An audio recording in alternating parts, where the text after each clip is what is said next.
Welcome to Nick and Dave Deep Dive the Metaverse, a podcast exploring cult classics, subculture, and geek media. I'm Nick. And I'm Dave. And we will be your tour guides for this deep dive of Paul Verhoeven's 1987 social satire, trans-humanist, buddy cop action flick, Robocop. Yeah, Paul Verhoeven. How about that guy? He's kind of a weirdie, right? Oh, yeah. All Dutch people are weird. Just how it is.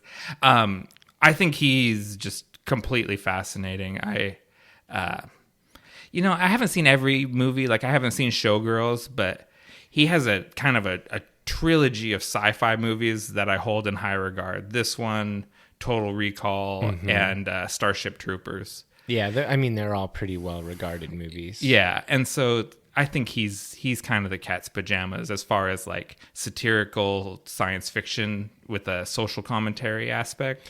Yeah, and I was watching a little documentary, The Making of Robocop, and it was interesting to me that the two writers had come together on this and kind of melded their ideas from ultimately it was just kind of like robot science fiction. Yeah. And it's like the original script, it's like Robot Cop and Super Cop. Yeah. And they jammed the two together into Robocop. Yeah, the original Robot Cop situation was just going to be, he was going to be just a robot. And then the other script was he was a human cop that had sustained an injury and had like a prosthetic or something that made him a super cop. Yeah.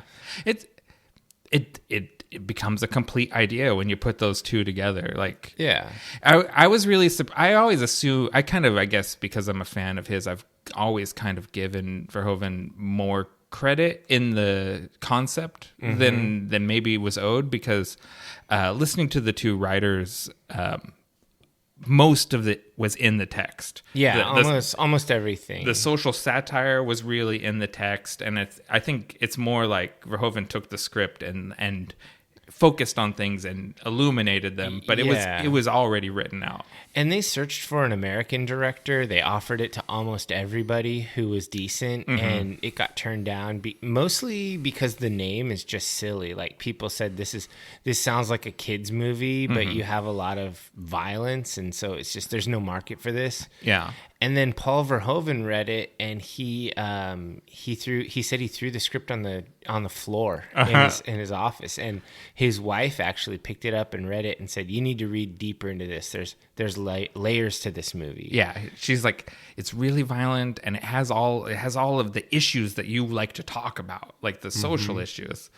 Yeah, and so thanks to wives. A lot of times wives save us from ourselves in our bad decisions. For sure. And I think this movie was really I remember it just being huge in theaters and kind of in society. Yeah. It was pretty successful. It was budgeted for $13.7 million, and it box officed for $53.4. So actually, it was budgeted for 10, and it went over by 3. Which there's interesting stories about that too. How they played with the budget and then asked the studio for more money. Basically, they shot everything they needed to up to everything but Murphy's death scene.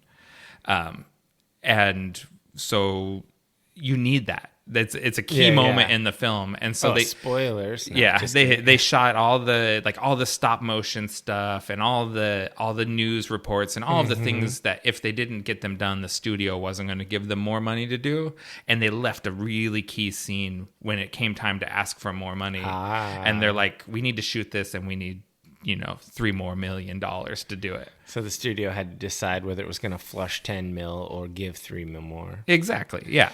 Well, very shrewd filmmaking. Yeah. It's really playing the game. Yeah, this is an interesting one. I also really enjoyed the idea that when they were searching for an actor, they needed someone who's tall but also not large, because they needed someone that could fit in the super bulky robot costume. So they had to have a thin guy. Yeah, because that is an interesting part. The studio wanted Schwarzenegger. Yeah. Paul Verhoeven Dutchman wanted Rutger Hauer.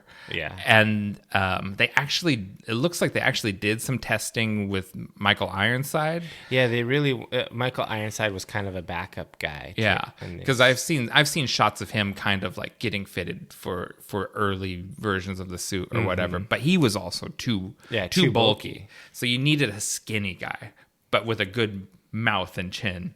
Yeah. And so, they got Peter Weller, and so he ended up doing a really good job. So it turned out all right. Hot off of Buckaroo Banzai. Yeah, I knew I recognized him from somewhere. I've watched Buckaroo Banzai a few times. Yeah. It's a really interesting movie. I'm surprised we haven't done it on this podcast. It's always been on the list, I think, as something we'll get to. Yeah, it's definitely a cult classic.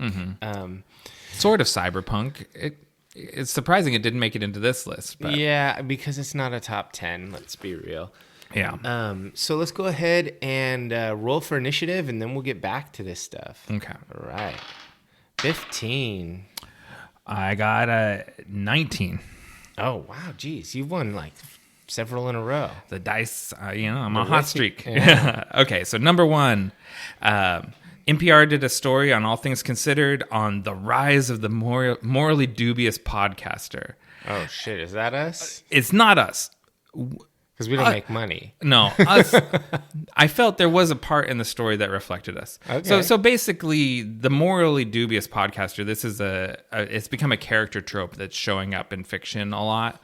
And it's generally more, they're the true crime sort of podcaster, and they do sort of like shady stuff. They're either plagiarizing real journalists, or they are doing weird things to get in bed with actual serial killers. And I just thought the story was funny because we do a podcast. But the term where I felt like we were targeted a little bit was they talked about yap and slap. And specifically, Yap and slap. People who sound off into a microphone in their basements and throw the results on the internet. Huh. And I was like, oh, we are yap and slappers, to be sure. Really? I mean, yeah. We don't edit. That's true. We don't really edit. I go back and listen through for errors, and I tighten up the transitions. But that's my editing. It doesn't take me long. Yeah. So yap, listen for listen for errors, and slap. Yeah.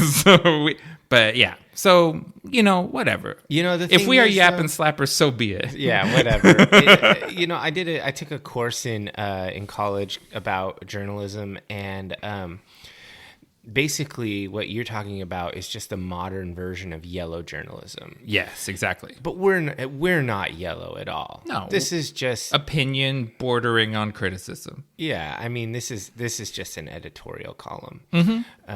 But mostly positive. Yeah. So, yeah, I don't know. That's interesting, though. So, all right, my first story.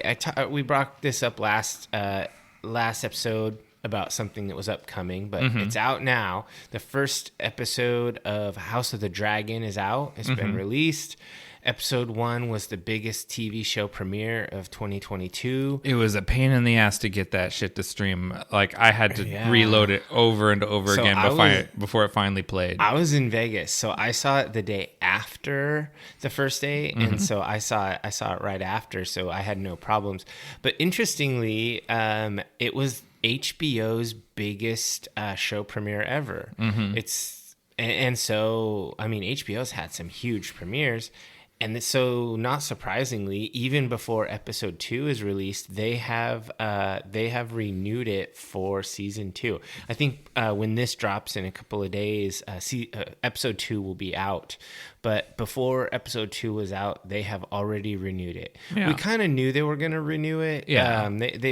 I wouldn't say they've committed to making this the House of the Dragon book into a complete show, but yeah, I think the plan has always been to make it through the Dance of Dragons, which I don't know, that's at least 3 seasons of TV for sure. Probably more if you want to draw it out, and why wouldn't they? Yeah, and if divers aren't super Westerosi history nerds, I know you don't study fictional history. This is going to be multi-generational. Don't count on being a show about just Rhaenyra and Daemon. You know, it will eventually move beyond them chronologically into successive generations of Targaryens. Yeah, I mean, ultimately, this is probably the most intriguing, exciting part of the Targaryen story. Probably, yeah. But there's almost 200 years between when they're starting this show and when the original Game of Thrones started. Yeah. So there is a lot of space that they can explore. I sort of had this knee jerk. It's like, well, why didn't they start it with Aegon's conquest? And it's like, well, because, this is the juicier storyline. Yeah. And if you want to keep going, you can, and you can flash back to Aegon if you want to. They have a lot. Sure. They have a lot of options. So who would you have play Aegon? Aegon the Conqueror? Yeah. God, I have a picture in my head. And why does he look exactly like Geralt of Rivia? Is that who you picture? Yeah, that's my mental image. See, I think the white hair really helps. I think of Henry Cavill as being more of a Rhaegar later. You know what I mean? Jon's dad. Like, that's kind of... I picture Aegon as being older, which he's not described that way necessarily, but I kind of see like a Bill Nighy kind of guy in my head. Huh. But he wouldn't be that old at the time of the conquest. No. He just reigned for a long time, him and his sisters. So you kind of need multi-generations. That's who I picture as the old man on the Iron Throne, not who I picture as conquering. Interesting. All right. Well, that's what I got for my first news point. What do you got?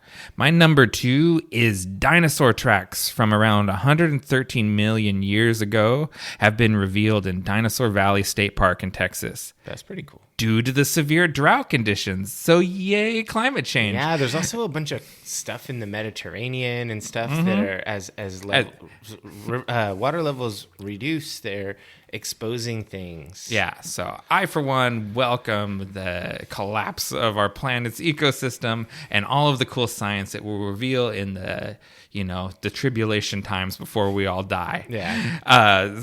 Dinosaur tracks are cool. Let's see. The tracks belong to an Archocanthosaurus, and the dinosaur would stand as an adult about 15 feet tall and weigh close to 7 tons. And it's just something cool. It's cool science nerd stuff, and got to make the bright side of this sinking ship we're on called Earth. Yeah, I mean, I like birds, and dinosaurs are just giant birds. There you go. So there you go. Okay, what's your number 2 story? Okay, so I'm always keeping everybody current on the D&D news. So Dungeons and Dragons, Wizards of the Coast, Hasbro, I guess if we're going through parent companies, did their announcement. They had a big online event and whatnot, and they announced their plans for 2023 and moving beyond.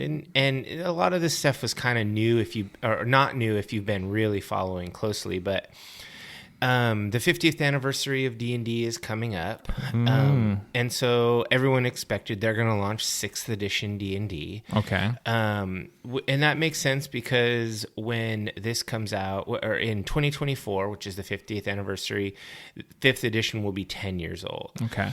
And it doesn't seem like that long ago, but time flies when you're having fun. And 5th edition has become, we talked about this last episode a little bit, sort of the standard for most role-playing games. Yeah, because the open license, people just use the 5e rule set for every other thing they want to do.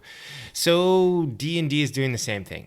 They're using the 5e rule set continuously. They're not going to make a quote-unquote 6th edition. They're calling it 1 D&D. They're going to just continue this. It's going to be how it's going to be seamless. This is essentially an evergreen permanent edition. All your old Splat books, campaign guides and all that for 5th edition will work. What does that stand for, Splat? Oh, I don't know, but it's just sort of a term that they use when you're saying, like, when you have your setting books, your campaign guides, your side appendix books and stuff. They'll all work with the new D&D 1 stuff. And the only thing you're going to really have to buy is a new player's handbook because they're revising. It's going to be the same system, but they're revising like race and background system pretty heavily. They've released some playtest rules on that stuff. And so those are going to be heavily revised. Background is actually going to play a huge part because instead of getting stat modifiers from your race, you're going to get them from your background. So like if you're a dwarven acolyte, you won't be tough guy. You'll be wise. If you're like an elven soldier, you might get strength as your buff because you have that training. So a lot more is going to be hinging on your background rather than sort of broad strokes heritage based increases. As a longtime proponent of monstrous races, and always trying to play things that my dungeon master would be like, you can't play that, it's an evil race, and I was like, I don't care. I'm going to be a lizard man. Like whatever. This is well past. I was thinking like this in the 80s, folks. So I'm glad the rest of D&D is catching up with me. Yeah, it should be pretty cool. That's sort of the new core books are going to be big, and I don't have a problem buying a new core book set if the rest of my books stay good. Yeah. And then another huge thing they talked about is a new digital tool suite. They bought D&D Beyond, which was a licensed product that for an online tabletop and character management system. They bought it, and so they're going to be launching something called D&D Digital, which will have all the virtual tools, like you can manage your characters, you can roll dice, you can play a distance, like Zoom style or whatever with people, or you can use it at your table, and like the DM can like damage happens and it just goes on your character sheet. I need digital this. So everybody will have a iPad or tablet or whatever or laptop. The only thing that I see the problem with this virtual tools is it will undoubtedly have a subscription cost. Probably it'll fall on me. It'll probably be the DM, and I probably have to buy the deluxe package so I can have like X amount of people in my campaigns. Yeah, but I bet we all probably have to, I mean, assuming I get to play this game, I think we all have to probably have the app. Probably. And, the app at least has a one-time fee, I bet. I don't think so. D&D Beyond is free right now, and it's freemium. You can, like, let's say that you own nothing, and I've bought all the books and everything. I have bought all the packages, the add-on modules. I can add you to my campaign, and then you get access to everything that I use for my campaign. But if you're just using it on your own, you can't use Jack. I mean, you can make a very basic character. Interesting. I've wanted something like this for a long time because I just have the hardest time keeping track of all of that shit. And then at some point, well down the line, I discover things that I haven't been using, or I have bonuses and things like this that I don't know where they come from. Oh, yeah. This will auto-calculate all your bonuses. You're like, I got this class feature, and it increased X skill. Yeah. So now my skill reflects it, and it's accurate because it's all digital. Yeah, so this is good news for me, whose character sheets become just a mess at some point that are indecipherable from even myself, who wrote them out. Yeah, I'm a wonk. I really like paper notebooks and stuff, but I'll probably switch to this if it's not too bad. I don't want to pay more than $10 a month for this. But a monthly fee it sucks, but that's how they make their money. A one-time buy-in is better, right? Well, the current model sucks balls on D&D Beyond. I hope they don't use it where you have to buy every book digitally. So if I own, like Spelljammer, which recently came out, I have to then buy digital Spelljammer. The same price, probably like $50 or whatever. They're a little cheaper. Like it might be like $30. That really jacks the price, having to buy everything twice. It actually, if I'm using D&D Digital for my main campaign vehicle, I probably would consider not buying the physical book. So this is a way, if as a DM you could ameliorate some of your costs, is requiring players to buy in. Oh yeah, require and be like, all right, Lisa, you have to buy this book or you don't get to play. But we're all grown-ups now. Like, That's true. It's one thing if you pull that, like, when you're, in middle school playing it and be like, I don't have allowance money to do this. Oh, yeah. And As whatever. adults, it's a lot easier if you're like, I need you to get the book for this campaign. Like, I went and bought the Tal'Dorei book when we started playing that. That's true. I think it's not too bad when you're all adults and you can be like, let's have everyone buy one book. Yeah. And share it. That's totally reasonable. And you'd have to be kind of a dickhead to balk at that. Yeah, I mean, if your group is gonna know if you have a job or if you're I know. If you are sort of the bum in the group, everyone will just carry you along. Yeah, it'll be fine. You can have one bum. All right, so that's my announcement or my news piece about the next edition of D&D. Okay, so my next piece is it got announced that a King Kong live action series is in early development at Disney Plus. The series will be a serialized drama that would explore Kong's origins as well as the mysteries of his home, Skull Island.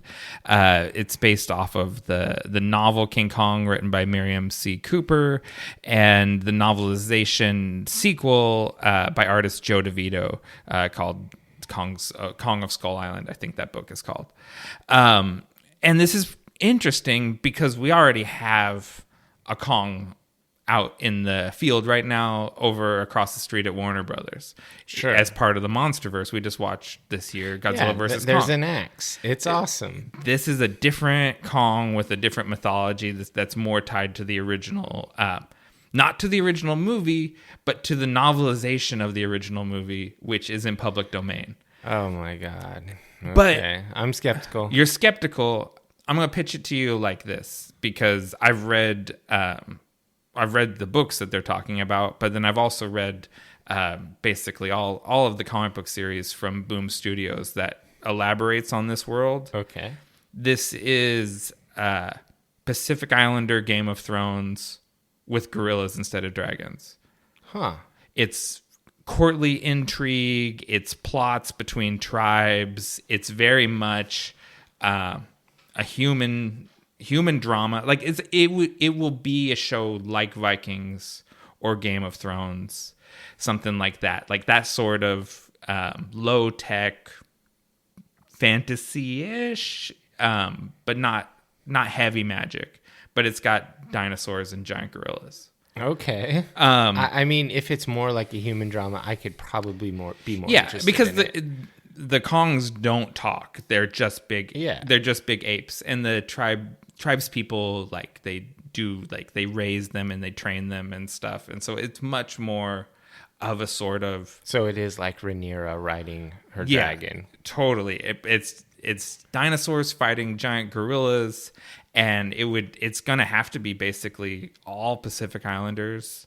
Okay. And I hope they don't fuck that up and cast a bunch of white people. I think we're past that. I don't really think that's an option anymore. Like everyone kind of understands that you can't. It was like watching Prey. It had to all be right. I thought of Prey because Prey kind of it does this. It's all set. It was in the Cherokee tribe, right? Yeah, I think so. Yeah, and so it's an entirely Native American cast. They even went the extra mile of doing Except for Comanche. the white trappers. It's Comanche. Yeah, you're right. Except for the white trappers. Those guys were dicks. And a Marco Polo explorer could wash up on Skull Island. You can bring in a white person there. Yeah. But it really the Dutch. They were always the Dutch and East India companies all around in the Pacific. Yeah. Yeah. So sure, other people, but the core cast has got to be all Pacific Islanders. And this was a sort of thing where I was like, well, that's weird because we already have a Kong, and like you said, he's got a big battle axe, and I like him. And they're making a movie right now in Australia about that. Can Kong. we get him like with a Godzilla skull helmet? I think we kind of ended where they were sort of on the same team. Okay. He already has the Godzilla plate axe. It's a little offensive if he comes out. It's culturally insensitive. I know. Godzilla would be like, I thought we were cool. You come out here in a whole Godzilla skin outfit. I'd be all about that. Yeah, so I started out like you skeptical on this, and then I remembered, I read all of this stuff, so I know what it is. So are those books on Audible? Can they be had? It's kind of the actual Kong of Skull Island that Joe DeVito wrote is more or less a picture book. Oh, okay. Because he wrote it, I think, with the idea that I'm going to make a movie out of this. Sure.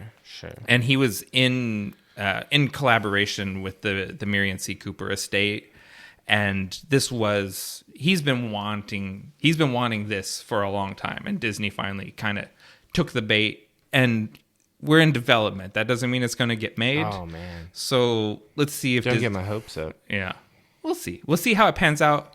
I went from skeptical to interested in this project. Yeah, it's not House of the Dragon, it's House of the Kong. House of the Kong. Yep. I'm down. That's how I'll pitch it to people. They're like, well, I'm not interested in Kongs. It's like, what do you think about Hawaiian Game of Thrones? Yeah, that'd be cool.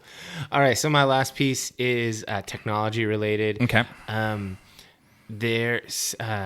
Soon there will be no dead spaces anywhere with your cell phone. You'll go everywhere and you'll have service. And this is not just the pie in the sky. SpaceX and their Starlink system has already made internet capable wherever you can put down a little mini dish. But they have teamed up with the worst cell phone company, T-Mobile, and they're going to be offering a service coming soon, TM, that is basically anywhere you go, your phone will immediately search for tower signal and regular cell phone stuff. But if it can't find it, instead of giving you the 0 bars or the no service, it immediately goes to searching for satellite signal.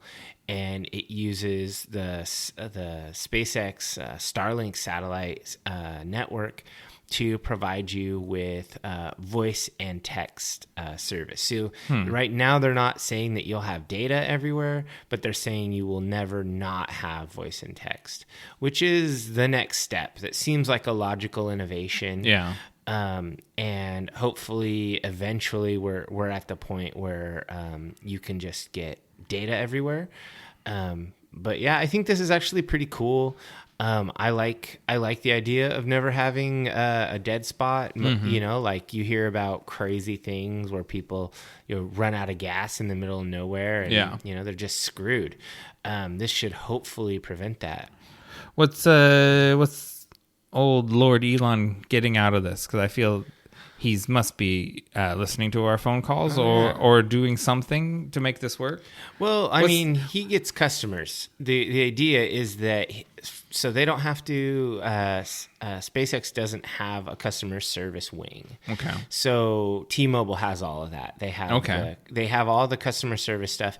They're really just providing a back end technology support system, like a skeleton for T-Mobile to be able to advertise, never not have service, and then SpaceX gets money.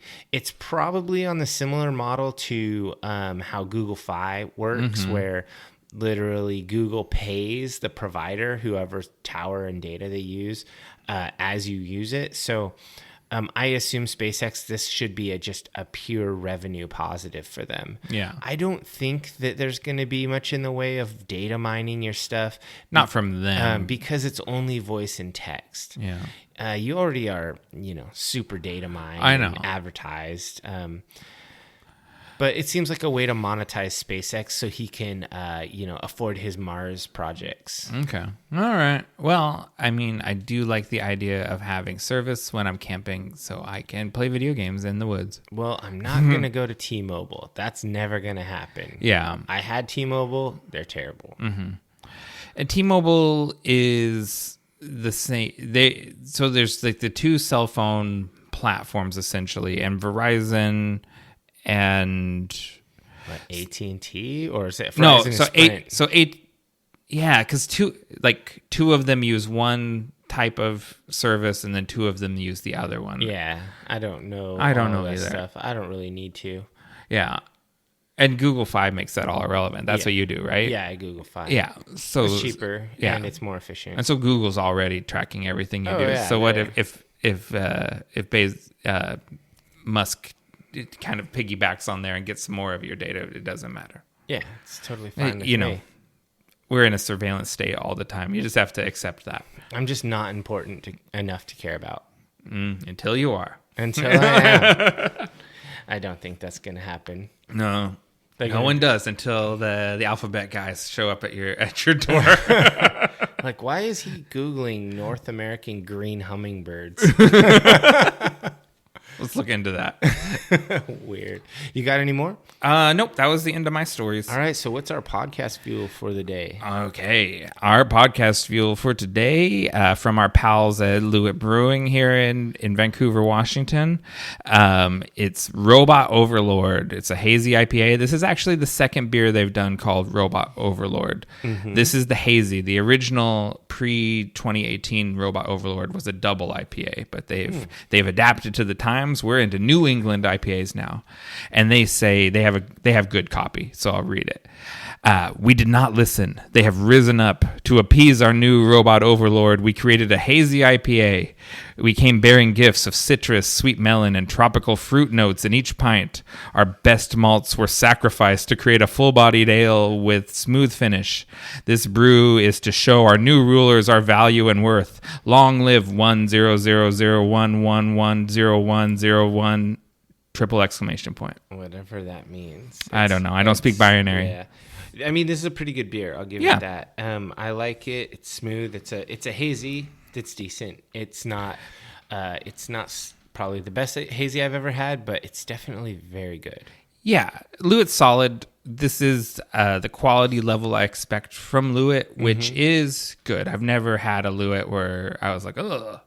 You know, that may seem like damning with faint praise, but I think just being good all the time is actually a pretty good model. And in the Pacific Northwest, being always good is that's big because breweries come and go in the region. Like just there's a flash in the pan. Someone will lose all their money on their startup because they just weren't good. They were just mediocre. This is better than that.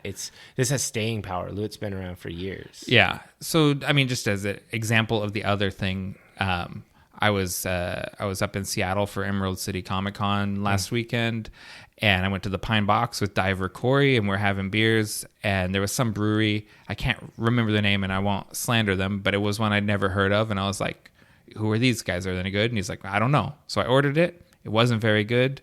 And probably the next time I see that name, I probably just won't order it because I'll be like, I had one and it wasn't good. And, I wasted one of, 60 taps or whatever. I picked one of the duds. Yeah. I mean, what did it say on your Beer Pokemon app? Oh, you want me to? No, you don't pull it up. But did you check it and was it rated well, that beer? No, because the internet service at the Pine Box was terrible. So we need that Elon Musk net. Oh, so I could have got on and rated it. Yeah.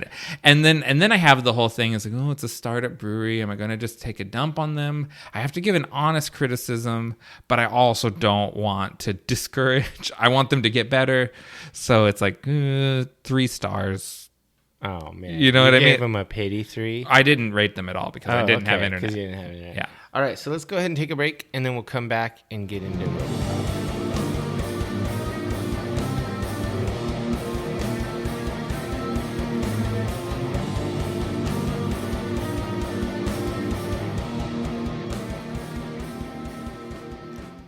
Welcome back, divers. Let's dive into Robocop, 1987, directed by Paul Verhoeven. This is a really predictive movie because it's set in Detroit, and it sets it like a hellscape, and I think that happened. I think Detroit actually now is much nicer than it was in the 1980s. There's significant gentrification in parts of Detroit. People were able to go in and buy up properties and stuff for really value, like people looking to stretch their buck, Which is a way that this movie is predictive because They're talking about a new city. Yeah, the crux of the movie is the idea of essentially using crime to devalue Detroit to the point that you can buy it all up, knock it down, and build a new, better city. Called Delta City. Where Omni Consumer Products owns everything. We're kind of getting into plot right away. I'm talking about setting, really. Yeah.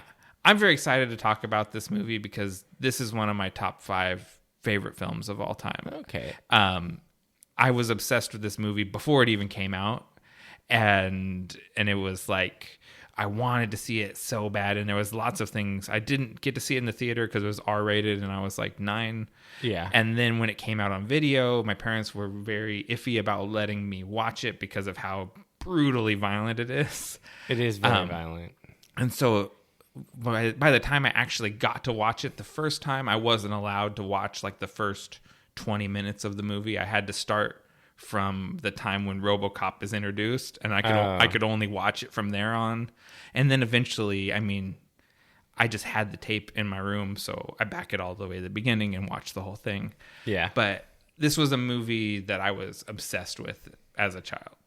I saw it a few times on like cable premium channel or whatever. I don't know which one my dad had at his place because I was bouncing back and forth between parents. And I saw it a few times there because it was just in regular rotation. Yeah. And it was one that it was always worth watching because it had really good one-liners. It had kind of fun gunplay, like stuff I thought was entertaining. But I definitely was not obsessed with this movie. I was way more of a swords and sorcery type. I was more like I would rather watch Red Sonja than Robocop when I was younger. That's a bad choice. No, I mean, Red Sonja, that's a dope movie. Or Krull. You know, I love all of that stuff too, and Beastmaster. Lady Hawk. Yeah. Beastmaster. We actually, I mean, not to... While we were... Rucker Hauer's come up a bit now. Lady Hawk is a must. We need to watch Lady Hawk, yeah. But we need to do a series of fantasy movies. For sure, yeah. Okay, but let's stick to RoboCop because... Because we love this dystopian cyberpunk stuff, and this version of Detroit is pretty gnarly. Yeah. And RoboCop's so weird in that there's one great movie, and then it had 2 terrible sequels, a remake that's also pretty bad, a live action... The second one wasn't that bad, the second RoboCop. The remake was terrible. I'll take the remake over either sequel. Oh, wow. And I'll take probably the animated cartoon show over most of the other RoboCop supplementary material. I don't remember the live action TV show very well, but I don't think it was very good. There was a lot of RoboCop. And there was like a cartoon that wasn't a RoboCop cartoon, but there were like cops that had like, there was like a robotic dog, and there was a guy with an extendo handcuff thing. Very much inspired by this. It's Cops was just the name of that show, and it stood for something. It was an acronym. Yeah. And it was an American like toy line cartoon, but it reminded me of Silver Hawks. Yes, because it has that sort of Rankin Bass animation style. Yeah. It was like one of those things where it was an American toy line, and then they sent it to Japan. Make a cartoon about this, and they made a pretty slick anime. Yeah, not bad. Yeah, I loved Cops too. That's probably the best RoboCop spinoff. Yeah, yeah, the imitator. Okay, the first thing I noticed getting back into the movie is we don't have an opening crawl prologue thing. Both 1987 seems to be where they stopped doing pre-credits. Yeah, I think we've moved into a new phase of cinema. Like, because you always talk about how all these movies open up with a long credit sequence. Yeah. Not RoboCop. Title card, movie. So this is a much more modern movie. We do get a somewhat traditional intro there after, where you have a helicopter intro flying over. You get a cityscape with some dramatic footage. Literally the only footage of actual Detroit in the whole movie, I think. Kind of reminded me of Interview with the Vampire. Yeah, the helicopter fly over the city. Yeah, it's a good one. Lost Boys had that too. Yeah, and what was that other vampire movie that we saw? That had a helicopter? Yeah, there's definitely Or another a one. helicopter shot. Drones have really made this stuff. Drones made this simple. Every movie, it's no longer novel. Yeah. This used to be very expensive to fly a helicopter around and shoot that stuff. Yeah. Drones have made it like you strap an eye. Like, I thought that, not to go too far back into Prey, which we already brought up, there's some really beautiful drone shots just of the scenery and stuff in Prey. And I was just like, man, you can do so much with drones that would have been impossible. Wouldn't surprise me if that whole movie was shot on iPhone. Yeah. Would have been fine. Yeah, it would look amazing. Okay. I'm excited about this stuff. Let's get it. We go immediately to You're a going to be news the tour guide here because I'm way less excited. Not to say that I dislike this movie, but I was never what you would call a super enthusiast. Okay, you just keep the train on the tracks and I'll point out the window. All right. We open up on a news report. And this news stuff, they're talking about nuclear war, a president going to space, this weird, Jensen Yamaha Sport Heart transplant where they're literally advertising cyberware on TV. I thought that was really cool when I was young. Yeah, it's very good world building. This is better world building than a bunch of text. This is show, not tell. It is. And this movie is it's tight as a drum. Everything they show you is used at some point in the movie. Nothing is wasted. So they're priming us about like the civil unrest and what society is like, and about that cybernetic replacements are common now. Like we're just learning what the flavor of this world is. And it's like we're assuming everything, how things were in the 1980s. We have just continued down that road, going So when does this movie happen? The movie is supposed to take place in 2043. Okay. So they still drive shitty cars and the Ford Taurus, baby. Yeah. A Ford Taurus that's rattle can flat black. This was actually how the Ford Taurus was unveiled. This was a new car. Oh, in this movie? Yes. And it was supposed like ass. The Ford Taurus was quite futuristic at the time. And that's why it's featured so heavily, because, it's set in Detroit, and Ford probably gave them like a fleet of them. Yeah. Because this was a way of showing off their new car that they was about to roll out, basically. You hear the 4-cylinder roar in it. Right. It is so funny. It's like, that's I drove a Ford Taurus for a while. It was a good car until it died. Like every Ford I've owned. Yeah, exactly. Like I have had several Fords and they were great until they stopped working completely. And it's like at 100,000 miles, it's like, and then the engine exploded. Just spectacularly and without warning. Yeah, I am now firmly on the Japanese car train for that reason. But anyway, so I really like that they kind of set up that basically this is like a crime hellscape. And so they have done the ultimate Republican move and outsourced government function. They no longer, the city no longer is providing policing. It is now run by the megacorp, Omni Consumer Products. Because everything is better when you add a for-profit motive, right? Yeah. If you make the police a for-profit entity, run it like a business, we're just going to get better service. That just completely makes sense to rational just like people. Prisons, if they get paid by people in beds, no one ever gets out and people get locked up for longer. OCP also runs prisons. They talk about it. OCP, we're getting a little bit ahead, but Omni Consumer Products has made their fortunes by delving into markets that were traditionally considered non-profit. So OCP runs prisons, schools, military contracting, hospitals.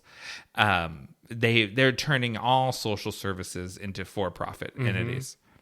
Yeah, basically they just think that there's money to be had anywhere if you can run a business well. Robocop is set in a libertarian paradise. Yeah, it's perfect. The key point in the news is we learn about the police killing. There's been 31 police officers that were killed.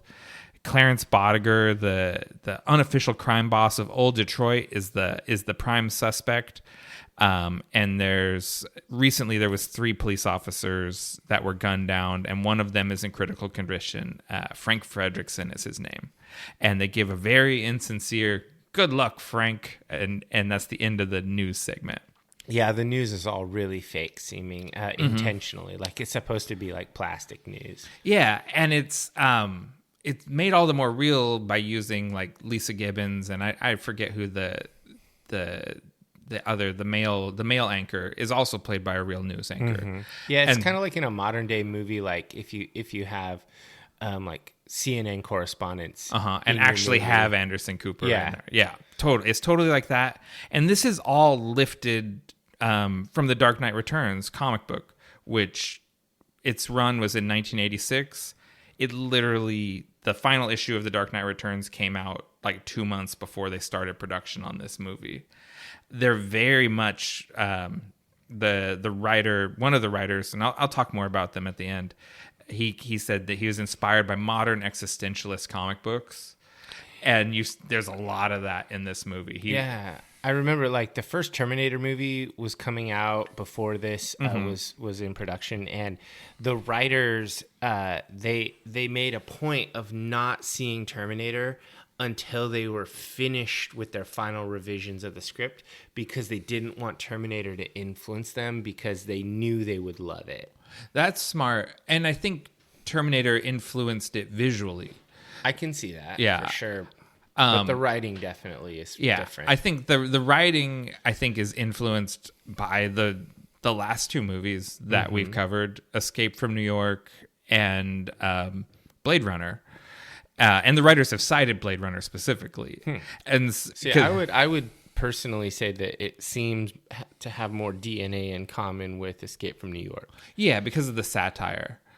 And just the look, it feels that way. Like it just has that same vibe. Yeah. It's just like gritty and dirty. Not to say that Blade Runner is clean, but Blade Runner feels slick and noir. Yeah, and Blade Runner has all the neon, super classy in a way. There's no class here. This is all feels like fake, and everything seems like a put on. Yeah. No, I see. I think that's a good observation. It's a very different view of the future, where it's like things have gotten shittier. Blade Runner was shittier too, but with a veneer. Yeah. Like they've been things added on. This is just imagining things have been taken away. Yeah.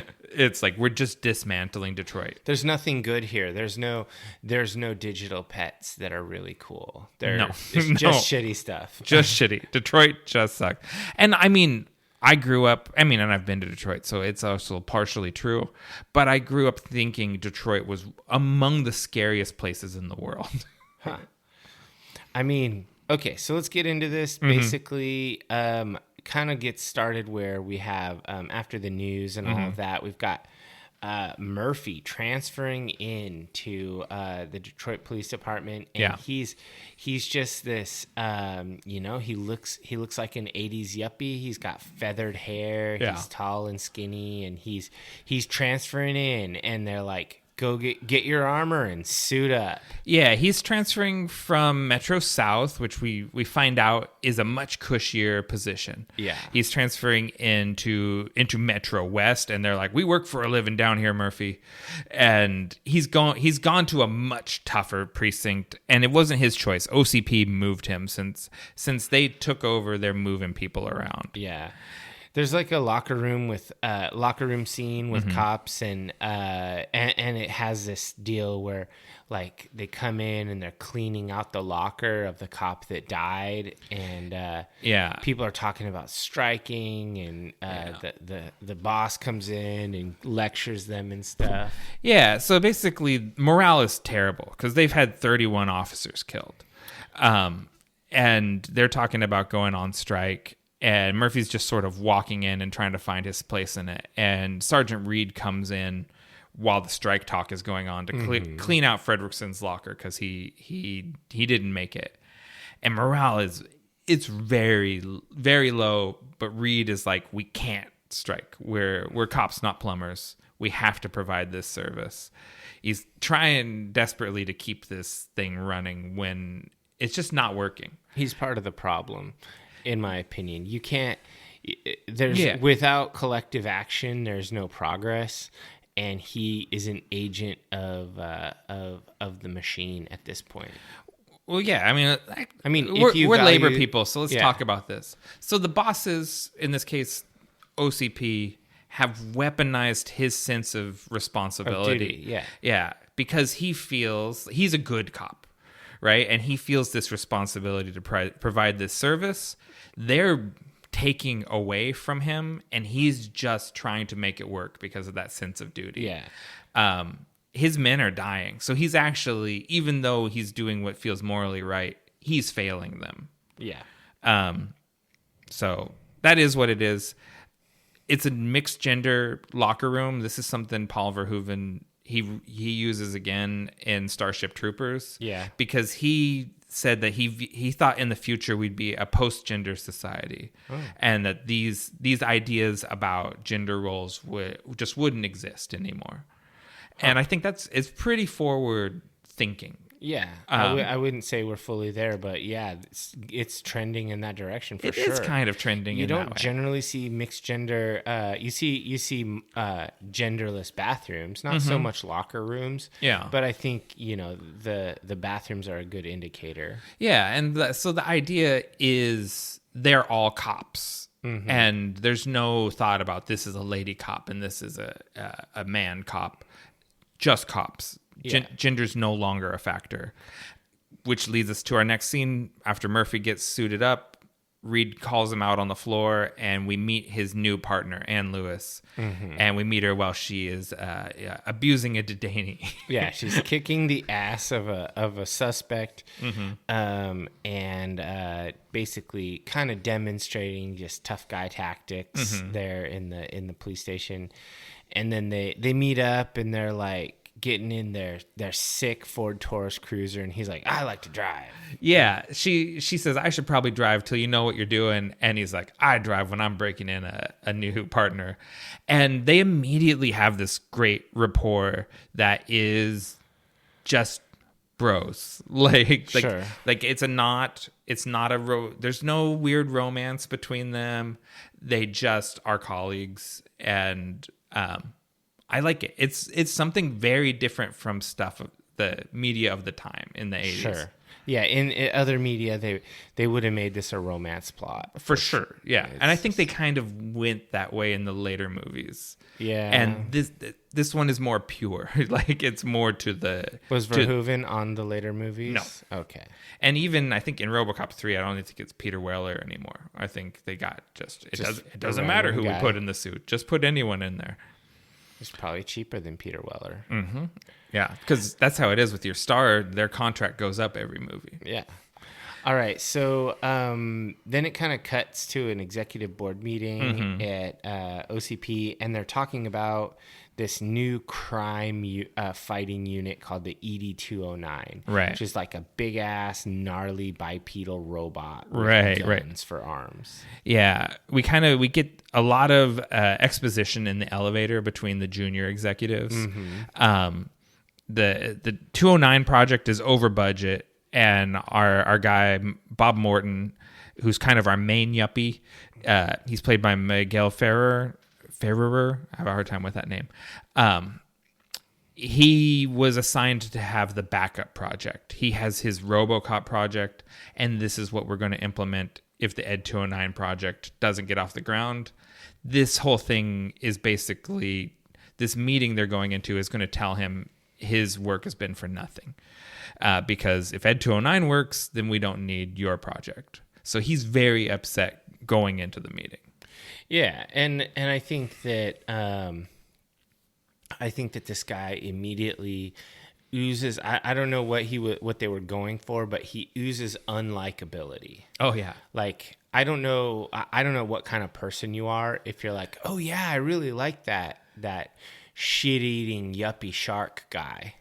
I mean, I like him as a movie scumbag. I think he's a complicated, layered character. I I don't like anyone at OCP, including the old man, who they want us to think the old man is kind of good. Yeah. But we'll see at the end of this scene that he's just a completely callous scumbag with no regard for human life too. It's everyone at OCP is terrible. The most likable people are still villains. Yeah. So as you said, they bring out Ed 209, and it's this awesome two-legged mech that comes out. It's very 1980s anime. Like you can the legs look like particular Robocop mech or Robotech mechs. And, and it's got this cool sort of killer whale shaped head and big gun arms. When I was a kid, I thought that this looked so cool and high tech. I thought it was just rad. But watching it in the movie, it was almost like herky jerky, like it was claymation. Oh yeah, it's definitely stop motion animation. It was not smooth stop motion. It almost looked like a toy. Like I praised the modeling that they did in Blade Runner. This was modeling that I will not praise. Interesting.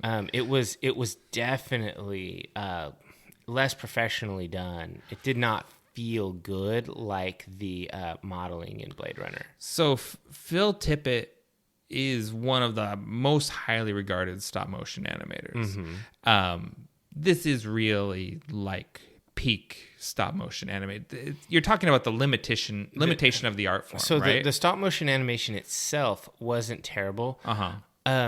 The model wasn't very good. Oh, interesting. I mean, the stop motion anime, it is what it is. Yeah. You're not going to get better than that.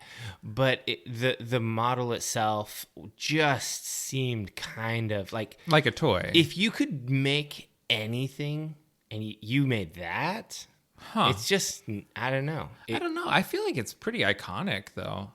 I mean, it's a bulbous oval in the center and on top of legs with gun arms.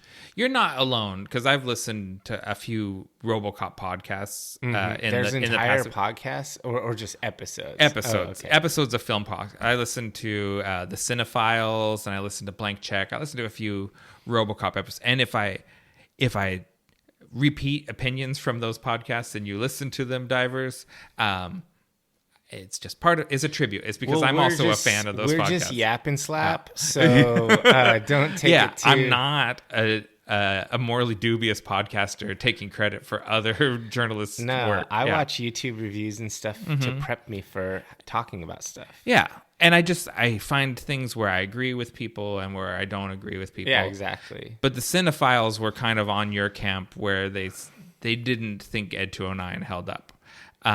Maybe I've got my rose-colored glasses on, and I think it looks amazing. Yeah, I mean, I think you definitely do. Okay. So they're in this board meeting. Dick Jones asks, he's the head of the 209 project, and he asks a junior executive, Mr. Kenny, to come up and demonstrate the Ed 209. He hands him a Desert Eagle, and he says, "Use your gun in a threatening manner." And he points it at Dick Jones, and Dick Jones says, "Point it at Ed 209." Ed 209 doesn't like guns being pointed at him. And he gives him 20 seconds to comply. Drop the weapon. You have 20 seconds to comply. He throws it on the ground, and it just doesn't register. The Ed 209 keeps counting down, thinks he's still armed, and then just annihilates this guy in the middle of this board meeting. Shoots him with fully automatic machine gun, just blows him away, and the body flies up in the air and lands on the Delta City model, the model of the new city that's going to replace Detroit. Just the amount of fake blood and the torn clothes and just the body limply laid over the model. This was pure cheese. This was like Toxic Avenger levels of cheese. Yeah. So you watched it, you streamed it, right? Like you got it on Amazon. So you watched the theatrical cut. Actually, I watched it on HBO. Oh, did you? Okay. Do you know if it was the director's cut or the theatrical cut? I don't know. Okay. Because I have the 20th anniversary DVD. And I would assume mine was not the special version because it wasn't advertised as anything special. Yeah. So the extended cut, all of these scenes are longer and more violent. Nice. And so I say that tongue in cheek. yeah. So this scene, this was at the time the world record for the most squibs. Like Wow. he is just shot to pieces. Like so much blood comes out of the guy. One thing I did like, even though it was kind of cheesy, is I liked how Ed 209 like growled at him. This movie won an Oscar for sound editing. I thought it was pretty cool how the meat machine was aggro, and it was like, you know, like, Yeah. it was angry. Yeah, the Ed 209 makes a few animal sounds because later in the movie, when it gets stuck on its back and can't get up, it makes pig sounds. And so this was, I believe, the first movie to win the Academy Award for sound editing. Interesting. And the sound editing is really good, as you would expect when you get an award invented for you. Sure. It's awesome. So people say that this scene here is the litmus test of whether or not you're going to like this movie. Mm-hmm. Because after Kenny has been murdered by this machine, someone says, somebody want to call a goddamn paramedic? If you laugh when he says that, you're going to like this movie. And if you don't laugh, this is not a movie for you. Yeah, I said, how about a coroner? That's a laugh. That counts. You took it as humor, which is what you're supposed to do. Sure. If you find it funny that this guy got killed, then you're going to be able to rock with this movie. I was just like thinking, like, what company continues the meeting with a corpse on the table next to them? Because they continue the meeting. They do. And the old man kind of calls Dick over, and he's like, Dick, I'm very disappointed in you. Yeah. He doesn't, because he's talking about, we're supposed to break ground on Delta City in 6 months, and this is a big delay. And like, he's just talking about how much money this is going to cost him. Mm-hmm. He has no regard for junior executives at all. They're just cannon fodder. Sure. If one dies in a meeting, that's just not a big deal to the old man, who is, again, supposed to be kind of the good guy of all of these. He's supposed to be the moral compass of the company. And that shows you exactly where the moral compass of the company is. And that's when yuppie number one, Bob Morton, decides it's time to chime in. He's like, well, I have a project that's on target and will work. Yeah. And of course, the old man is like, oh, tell me about it. And Dick Jones is like, no, don't talk to this guy. Literally stands in front of him, and the old man's like, no, I want to hear about this. He says, get your team together. I want a presentation in 20 minutes. I don't think we'll have Kenny scraped off the floor by the time Bob is in there doing his presentation. No, 20 minutes. And Bob drops a key piece of information there where he says that we've already moved. We've placed prime candidates according to risk factor. Earlier, Murphy just transferred into the more dangerous department. And with no understanding, I was like, I don't know, OCP moved me over here. They've already, okay, this guy's a cowboy. Put him over here where he's likely to get killed. And, they're already sort of playing chess with these guys, sort of. They know who is going to get themselves in situations where they might become a prime candidate for a Robocop program, and Murphy's one of the guys. And they're ready to roll on Robocop in 90 days is kind of their plan. Yeah, and I kind of wrote down an impression of Bob Morton. I said, this guy's an ass kisser and a shitbird. Yep. And he took advantage to that. He took advantage of his colleague getting killed dramatically as a career advancement opportunity. Yep. It's the 80s, baby. That's the time. That's how. It's just a morally bankrupt time, is what you're saying. I'm saying there was this yuppie culture, and there's more movies than this, like the movie Wall Street with Michael Douglas. Psycho. Yeah, American Psycho. Yeah. These people are never portrayed as heroes. Like, generally when people make movies about them, you're supposed to be like, oh, this person's morally reprehensible. Mm-hmm. But there's a sort of morally reprehensible person that sees a Bob Morton and was like, he's going places in the world. He's They're an like, up-and-comer. yeah, he's got that killer instinct. Yeah. Because even when Johnson and Morton are in the elevator, Johnson kind of gives the, too bad about Kenny, huh? And Bob says, that's life in the big city. Yeah. Is it? Like, is it to be expected you might get gunned down by a killer robot? I guess it's 2043. Yeah. Just gun-wielding robots. Yeah. So then it kind of cuts over to Murphy and Lewis, and Murphy is spinning his pistol like a cowboy. Yeah. Like some kind of dweeb. Yeah. His son likes this TV superhero called TJ Laser, and TJ Laser always spins his gun after he zaps a bad guy. And so Murphy copies the show to impress his son. But also Murphy is kind of a cowboy. It's kind of a TJ Laser. He is. I mean, he's someone who, spoiler, will die spectacularly very soon. So there's a reason why he was a prime candidate from the start. And so basically him and Lewis go after Clarence Boddicker. Yeah. And his their coffee gang. break is interrupted because of a bank robbery, and they go straight into a high-speed chase. This movie is pretty fast-paced. It's not a dally around movie. Yeah, it went quickly. And then so this time Lewis is driving and Murphy's in the passenger side. Yeah. And he's like, "Give me your gun." Yeah, give me your piece. And he leans out the window and he's doing two gun mojo like some kind of movie star, not like a cop at all. And they're just rolling around and just straight up shooting at these guys in their van. Yeah, and they're kind of like they kick open the back door of the van, and the cops aren't there because the cops have pulled up alongside. Yeah. Like Lewis is a cowboy too. Like they're both total cowboys. She could have just as easily ended up Robocop, actually. Oh yeah. And Murphy does manage to shoot one of them, Bobby, in the leg. He's their safe cracker. And Clarence was already not a big fan of Bobby's because he burned up all the money when he blew the safe. Yeah. And so Clarence throws Bobby out the back of the van as a distraction. And right onto the windshield of the police cruiser. car. Yeah. I don't know how many times I said as a kid, "Can you fly, Bobby?" Like I said that all the time. I thought that was about the coldest shit I've ever heard at 9 years old.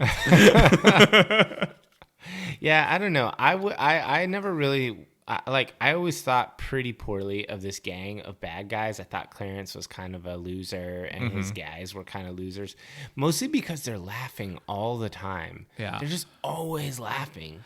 I realized watching it, they're the prototypes of the gang in The Crow. Yeah, they're basically just like hyenas. Oh, totally. Yeah. And it's interesting. It's interesting seeing how this movie is building on those pieces of Escape from New York and Blade Runner before it, and then movies after, like The Crow, are building off of this movie. Like this is a cornerstone in this dystopian sort of milieu. This is one of the big bricks. Sure, I think it's pretty important. Yeah. They basically roll up on this like abandoned factory. It looks like something straight out of Gotham City. Oh, yeah. And they're like, "Oh, there's no backup. No big deal. We'll just go in on our own. And not only do we not have backup, let's go in and let's split up." Yeah. And they go their own way. Yeah, they call in to headquarters to get backup. They're down 31 people, or 32 because Fredrickson died. They're short on bodies. Backup will be a long time. But we got two cowboys. They're into it. And like you said, they go two different directions. Murphy says, "Stay in touch." And they just go exploring, and they're going to take on this whole gang by themselves. Very, very good tactics. It will certainly go well for both of them. Yes. So first of all, Lewis encounters a guy and just gets taken out. No problem. Not killed, but knocked down and fall and knocked out. And he's just like, yeah, no big deal. Yeah, she catches him peeing, and instead of optimizing her advantage on him, he just rolls better in this situation. And he gets her to look at his dick, basically, so that he gets the jump on her, even though she had the drop on him. So at this point, I'm asking myself, these cops have been in like an active, ongoing gunfight with these guys. Mm-hmm. Why didn't she just take him out? There's clearly no law and order here. Killing a suspect is obviously not going to get them in trouble. You're right. That's a good observation, actually, because rather than trying to arrest him, I mean, if she was taking him out, Jack Reacher, shoot him in the back of the head. Oh, yeah, man. When's season 2 of Reacher coming out? I don't know. That was a good show. But yeah, like imagine Jack Reacher goes in there. The whole gang is dead because Jack Reacher doesn't try to arrest people. He just murders. They were a bad guy and I murdered them. Yeah, and he's like, God damn it, Reacher, you can't just go in and murder people. He's like, well, they're bad. I don't know. I just did. They're done. Yeah, so I don't know why she like rolls up on the guy and then gets tricked into looking at his dick and then gets thrown down a thing. Like, why didn't she just shoot him and move on? I don't know. But she didn't because she's good. If she went in there and shot him in the back of the head, we wouldn't think that she's a good person. We would think that she maybe is a badass, but not a good person. And we should think she's a good person. So then we get a little more Murphy. He's creeping through, and he comes upon some people, and he uses a line that will come back to us. Dead or alive, you're coming with me. Yeah.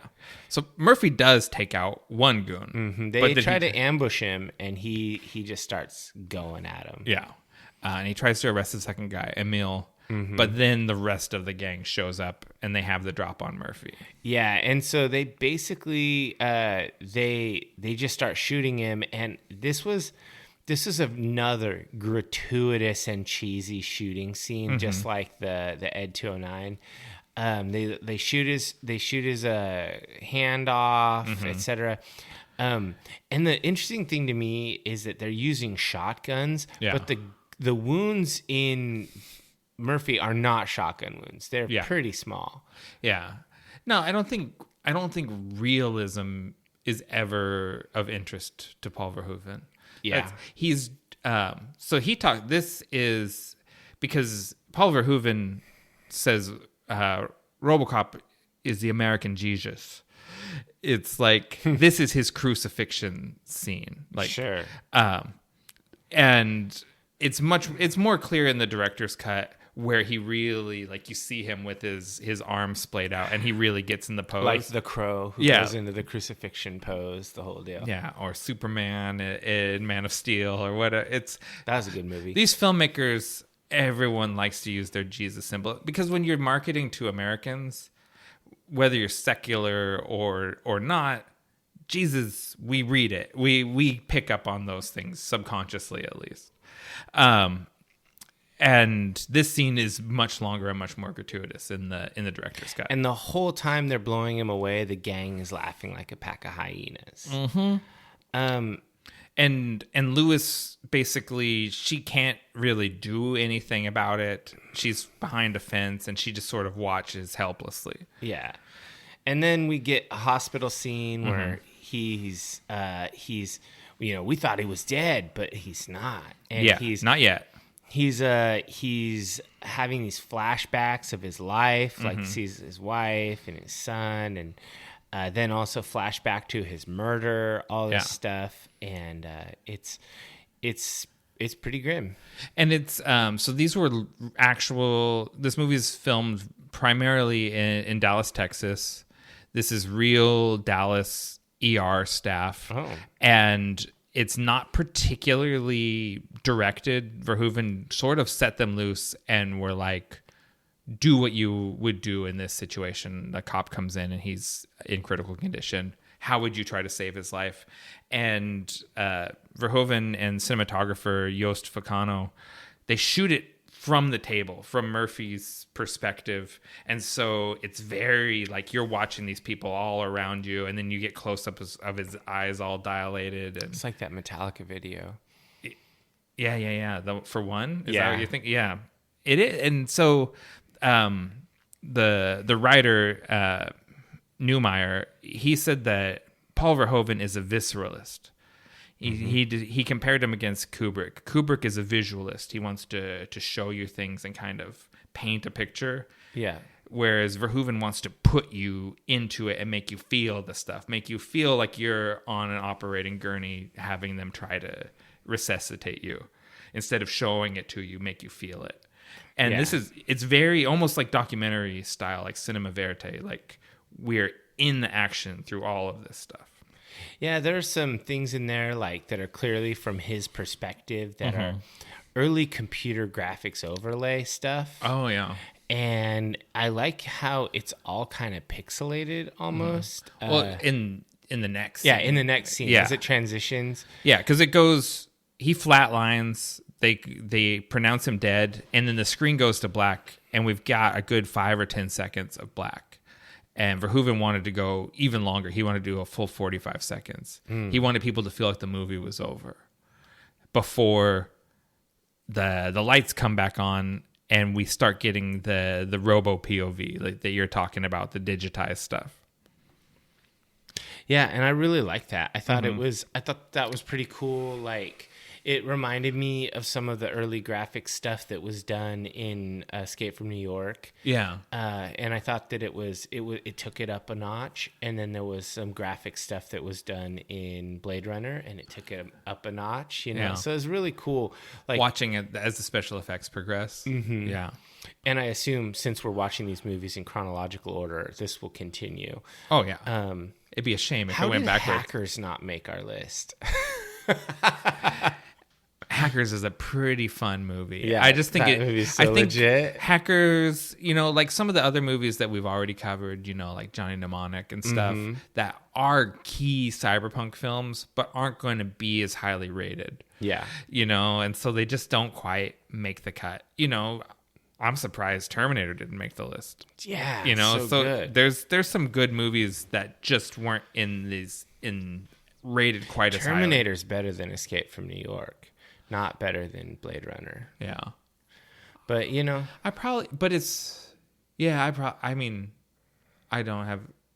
agree with you. I kind of want to make I don't think it's as important to the genre as Escape from New York. Pretty groundbreaking. Yeah, but I do think it's a better film. I think James Cameron is, like he's like a Spielberg sort of thing where even his bad movies are good movies. Yeah, they're good enough. Yeah. So anyways, let's not get too far off of that. We have a whole kind of montage as Robocop comes online and records some audio video stuff and then goes offline again.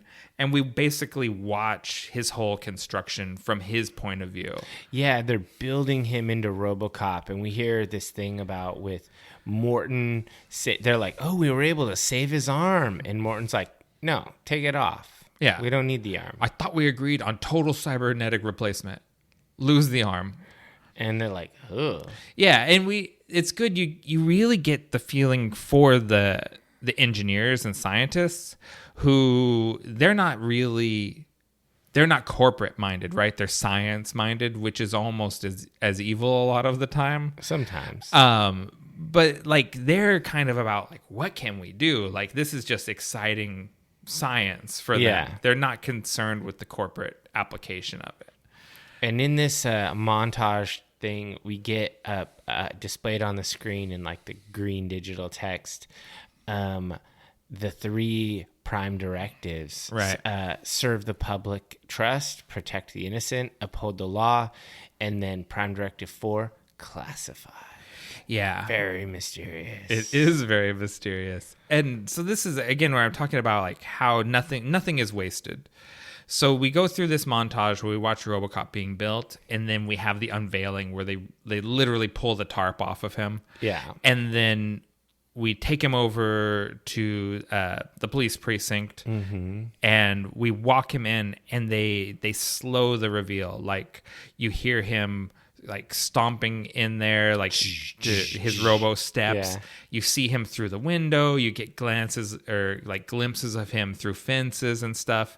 But they hold off on showing you the full Robocop essentially as long as possible. And it's just like, it's so good at building the anticipation. And then they basically show us everything you need to know about how Robocop works. Yeah. Like you get the rudimentary paste that he eats, and it's like baby food. We get that moment. We get the moment where his targeting system is explained, how he can record audio, video, and play it back. We get all of his abilities demonstrated in a way he has a super strength to him. Yeah, and none of it feels like a data dump. It all feels like we're observing it. Mm-hmm. You know, it doesn't feel like they're, you know, how some movies like shove data down your throat.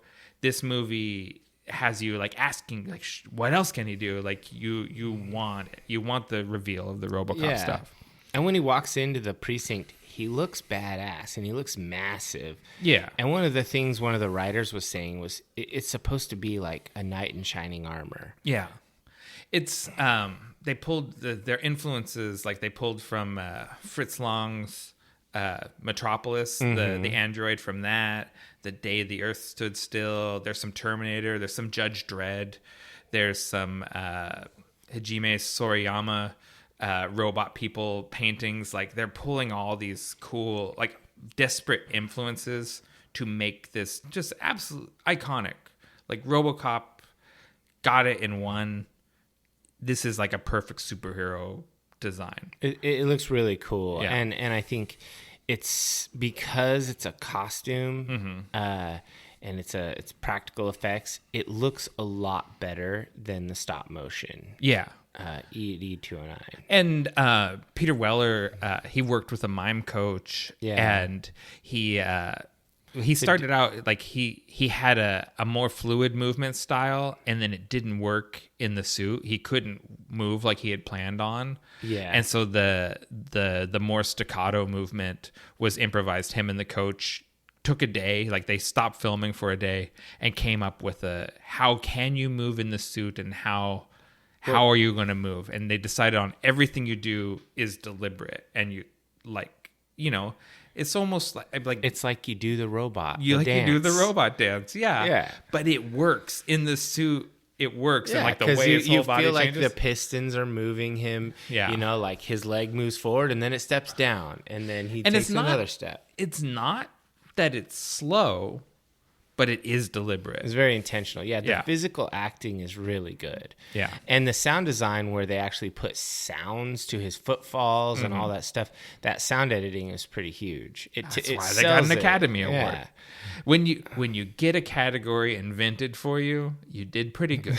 That's how that goes. The filming, I will say, they managed to make him look massive, even though Peter Weller isn't that big of a dude. Yeah. They just made Robocop look huge. Mm-hmm. And the next thing is we see him on the gun range. Yeah. Everyone else is like, all the other cops are like shooting at the targets. And he has a machine pistol hand cannon.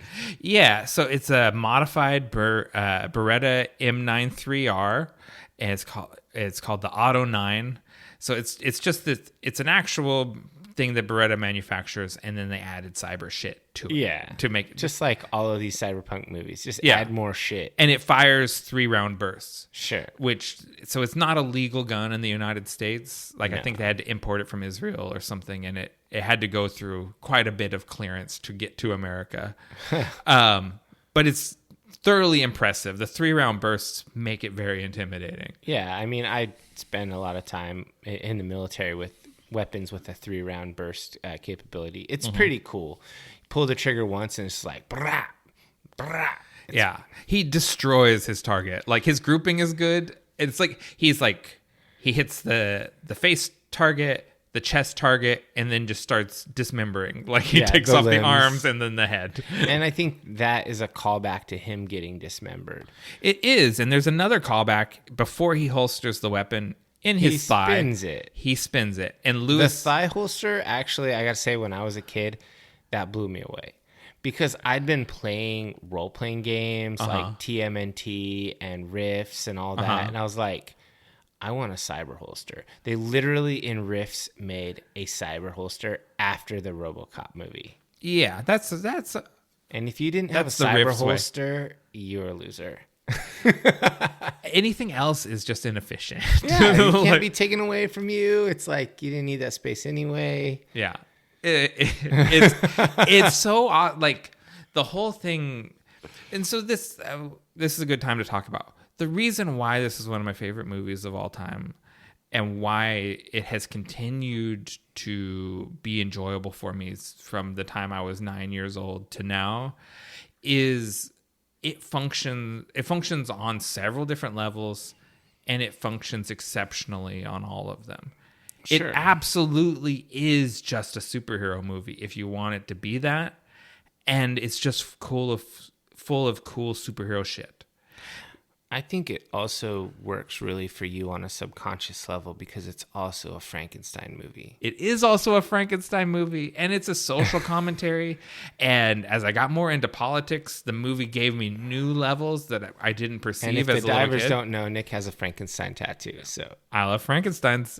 That's why I liked Blade Runner 2. It also had a Frankenstein. Yeah. I mean, that was the first thing I thought when they were like putting him together. I was like, oh, it's a Frankenstein movie. Mm-hmm. It's like a knight in shining armor with a Frankenstein inside. He's a Frankenstein superhero. And I like both of those things. And it's got a cultural commentary that can make me feel like, and this is a smart movie. I'm good for watching it. I'm a good human. I'm also learning. Yeah, I mean, it's pretty cool. And the other cops at the range are like, whoa, they are blown away by him. Yeah. And so basically Robocop is assigned to Metro West, and then there's some media stuff like showing him doing like this. Oh, we skipped over his montage of fighting crime. Yeah, so they have the efficient there's all the discussion of his crime fighting, and we get a demonstration of him on the job, just destroying every criminal. It's awesome.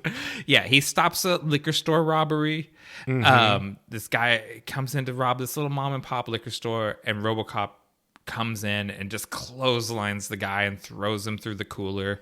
And just destroys so much property. He does, thank you for your cooperation. And then just leaves. Just leaves the guy there. You get the impression Robocop just destroys, and then someone has to come along and pick up the people afterwards. He goes and he stops a sexual assault in one of the most iconic scenes in the movie, where these two guys are going to assault this lady. Robocop arrives, and one tries to take the girl hostage, and he shoots him in the dick through her skirt. Your move, creep. Yeah. And it's, I mean, iconic moment, and the lady comes over and she's so thankful, and he's like, "Madam, you have suffered an emotional shock. I will notify a rape crisis center." Yeah. And he just has no empathy. There are some really iconic lines. Like there's always like TVs going on, and there's this show going on, and there's like, "I'd buy that for $1." Yeah, the TV show is called "It's Not My Problem." I don't know how many times I said that as a kid. Oh, it's so sleazy, but also just perfectly iconic. Like, and that's a piece. I think that's a piece from this film that has carried on in the cyberpunk genre, having TV shows and advertisements, and the really sleazy TV shows. Like this idea that in this dystopian future, the main distraction is like morally reprehensible entertainment that's constantly shoved down your throat. So TikTok. I mean, TikTok has a lot of stuff on it. Yeah, that's true. That's unfair. It's not entirely morally reprehensible. No. I don't think we have a thing. I guess the sort of Real Housewives, Kardashian, that's probably more the really vapid, gross programming that's shoved down people's throats. Sure. In the real world. But this... my point is, like in like the cyberpunk game and stuff, like this sort of media is all around, and I think it came from Robocop. Yeah, it is definitely has left its mark on the genre. And so then there's like this hostage situation that's terrorism. There's a city council member or something. Yeah, he's got the mayor held captive. He's already killed one of the hostages. He wants a recount. And he wants to get his job back, however the recount turns out. Yeah, it's like definitely there. That's definitely gonna happen, right? Yeah, no. I mean, we're not in real life. We're in a situation that's not that dissimilar to this, right? Well, where we have a president that's still claiming to have won his election. This is not very far outside of the January 6th sort of mentality. This Sure. like, I lost the election, but I didn't win the election. And they're like, yeah, we'll give you a new car and blah blah blah. And he's like, and it's gotta have cruise control. What about cruise control? Yeah. So it goes really fast, it gets really shitty gas mileage. Yeah. I was just like, okay. And then Robocop just walks up and he just walks in. The other cop's like, wait a minute. Yeah. And he goes in and they have like a cool thermographic vision. How do you think they did that? I don't know, animation. I have no idea. Literally had them put on bodysuits with the thermal imaging patterns on them. The colors, shot it. Like in the dark with or whatever. That's all it is. It's just all those people in spandex. Dang, that turned out really good. It's completely practical, and it's just a short little scene, so you just accept it because your eyes can't linger on it. Yeah, you're immersed in it, right? And you believe he has thermal imaging, and so you don't think about this isn't real thermal imaging. It just works so good. It's such a good practical workaround. It's like the neon or the fluorescent models in Escape from New York being the CG grid. Oh yeah. It's like it's an entirely practical analog thing that makes your mind think you're looking at something digital. Yeah. Perfect. That's really cool. And then he kind of it's almost a little anticlimactic because he like bursts through a wall like Kool-Aid Man and grabs him and then punches him out the window. Yeah. This is another Dark Knight lift because this is that moment that Batman does this same thing where he grabs the guy, the hostage taker, through the wall. And then Zack Snyder used it in BVS too. That same moment, Batman grabs the guy through the wall. It's a lot more believable for Superman or Robocop than Batman, who can't really grab through a wall. Thinking about believability is really not... You're not helping yourself in any of these movies. That's true. That's true. And so he's basically hailed a hero for punching a guy out the window. Everyone likes Robocop. And then I love they switch. There's a commercial comes on. I like how they have random commercials for the game Nukem. And they're like, it's a family like playing this game. And I want to play that game. Yeah, Nukem is like a very much more intense version of Battleship, right? And he's like, instead of like, you sank my Battleship, it's like, Pakistan is amassing troops on my border. And then the dad goes, that's it. No more military aid for you. Yeah. I wonder if anybody ever made a Nukem game. They should, right? Like, why is there not a Nukem that we got a tabletop game? It'd be fun. And then it switches to executives talking shit in the bathroom. Oh yeah, we got Morton and he's like talking shit about Dick. Yeah, he is a senior executive now. He's moved from junior to senior, and so he has the key to the executive washroom. Yeah, and moving up. This is some like stereotypical old lion versus young lion, like. Some challenging the old ways, and he basically says that Dick is bullshit. Right. Yeah, he's old. We're young. That guy's a pussy. Yeah. And such a gendered insult. It is. Not and what's cool. wrong? Yeah. The guy why pussy is not synonymous with weak people, divers. So much of this scene is shot from in the stall. Behind the you just see the Dick's, pants, feet and stuff. Yeah, and this is again. So we talked about Verhoeven as a visceralist. He puts you in the stall where Dick Jones is taking a deuce, behind Dick Jones, like the camera is under his ass. Yeah, and he's just sitting there listening to this young buck talk shit about him, and when he comes out, the bathroom clears out because everyone is afraid of him except for Bob. Yeah. The other little hyena that is schmoozing with Bob, literally puts his dick away while still peeing and pees his pants a little bit to get out of there. And then like Dick rolls up and he's like giving him the business, and he grabs Bob by the hair. Oh, could you imagine being at work and some dude just walks up and grabs you by the hair? And he hasn't washed his hands. Yeah. I've seen everything he's done since he's come out of the toilet, and he has not washed his hands. He grabbed his hair seductively with his ass wiping hand. It's very humiliating. Bob is not happy.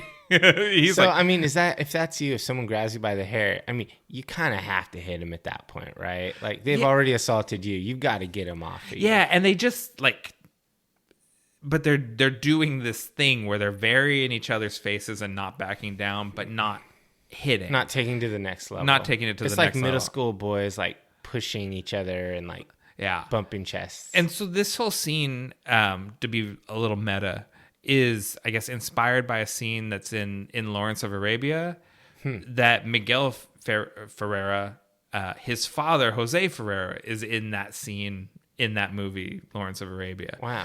And so this is, like, there's a similar moment between two guys where the guy touches the other guy's cheek and whatever, and his dad was in that scene. So this is like a meta it's film. It's very meta. Meta film nerd moment. Tim Burton would approve. Tim Burton, yeah. That's a lot. I was like, I saw that movie. You know who?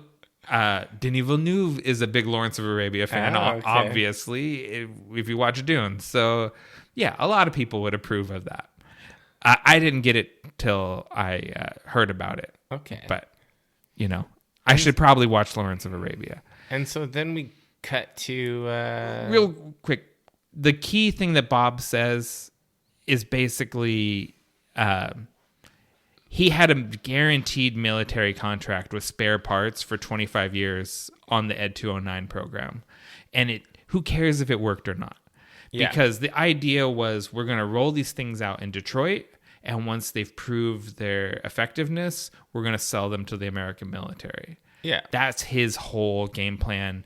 And Bob has fucked the whole thing up with introducing Robocop to the mix. I mean, Dick was not wrong as far from a financial perspective. Yeah. Also from a human cost perspective. I don't know. I mean, if I'm thinking of selling to the American military, a program where I can take dead soldiers and make them into super soldiers, this just works good. This is a cycle that you can do infinitely, right? Yeah, I don't know, man. Lawsuits of people's families and all that. Once you work for you sign you sign a waiver. Yeah. Johnson talked about this earlier. It's like he signed the waiver and he was declared dead. We can do whatever we want with him. So when OCP becomes Militech, you know, from Cyberpunk, and they're running the military contracting. Yeah. Any new soldiers in Militech are signing that waiver. Their corpse doesn't belong to them. They can just go right into this recycling machine of where you make robo soldiers and put them right back out. Yeah, I mean, it's pretty brutal, but it makes sense. It's diabolical, right? Like it's horrible, but conceivable. It's one of those things where you look at it and you're like, much of the movie is not realistic to distract you from the things that are extremely realistic. It's hyper realistic. Yeah, because everything about how OCP operates and the morality of these people is entirely realistic. This is really how those corporations run. Yeah, the set dressing, the cyberpunk set dressing is in the genre and as a whole, not just this movie, is really just it's like fictional ripples from real human motivations. Exactly. Yeah. That's why it resonates with so many people. Yeah. The sci-fi stuff is just there to make it palatable to people, like, because you're not going to watch a documentary about why corporations are bad, but you can. I mean, you can. There's a lot of them on Netflix. Yeah, but that's only for wonks. That's true. Everyone watches Robocop, or not everyone. Only people that think getting shot in a boardroom is funny watch Robocop. Yeah, everyone doesn't watch Robocop, and so then we cut to a Robocop maintenance scene. Mm-hmm. He's in the chair, etc. He's experiencing his downtime. He has a nightmare. Yeah, he starts reliving his, or not his, but Murphy's death scene. and his minders, because it's nighttime, they're kind of a little asleep at the wheel, and so they don't immediately notice. Yeah, he's just thrashing around. No big deal. His EQ, vital signs are off. They're all over the place. On their screens, they're literally getting like digitized video of Clarence Bodiger like shooting Officer Murphy and stuff, and it's like no one notices until Robocop gets out of the chair. Yeah, they're reading the newspaper. Yeah, because that's how you work. That's when you're on graveyard shift watching the robot while it sleeps. You fuck around to do other stuff. That's how that would work. Yeah. And Robocop, he's freaked out. He's having like a little PTSD moment. Yeah. And he starts storming out of there, and Officer Lewis gets her first shot at being alone with him. And she goes up and presses him a little bit, asks him his name. Calls him Murphy. Yeah, she says, "Murphy, it's you, right?" And he's like, "I have to go. There is a crime happening." And he exits, and the OCP people are pissed at Lewis because the cops aren't really supposed to interact with RoboCop. Yeah, and so he goes looking for crime. Like he that's his trauma response is to go fight crime. He just defaults to his programming. Mm-hmm. And he goes out, and our man Emil is out robbing the gas station. And we get again a repeat of that line: "Dead or alive, you're coming with me." Yeah, and that triggers Emil. He's like, he recognizes that I killed you. Yeah, which RoboCop, and then he starts recording. You see it come up. He records that little bit about it's like, we killed you, and RoboCop he's having issues with this. Emil starts to get away, drives off with the gas pump, I think, still plugged into his motorcycle, which gets gas everywhere. Throws back a lighter or a cigarette. I think. The gas station explodes spectacularly. RoboCop kind of snaps out of it, and he just walks out of the fire like a badass. Iconic. This is such a cool scene. I do want to shout out to the college student in the gas station doing math. Same deal, college student in the gas station in Fight Club. This is a trope. It is a trope. So, and this is Paul Verhoeven says that the guy in the gas station with his glasses studying plane geometry represented him as a young man. Oh, okay. So this is like that's a young me when I was in college, and so yeah, shouts to the young man who's just trying to get his degree. Yeah.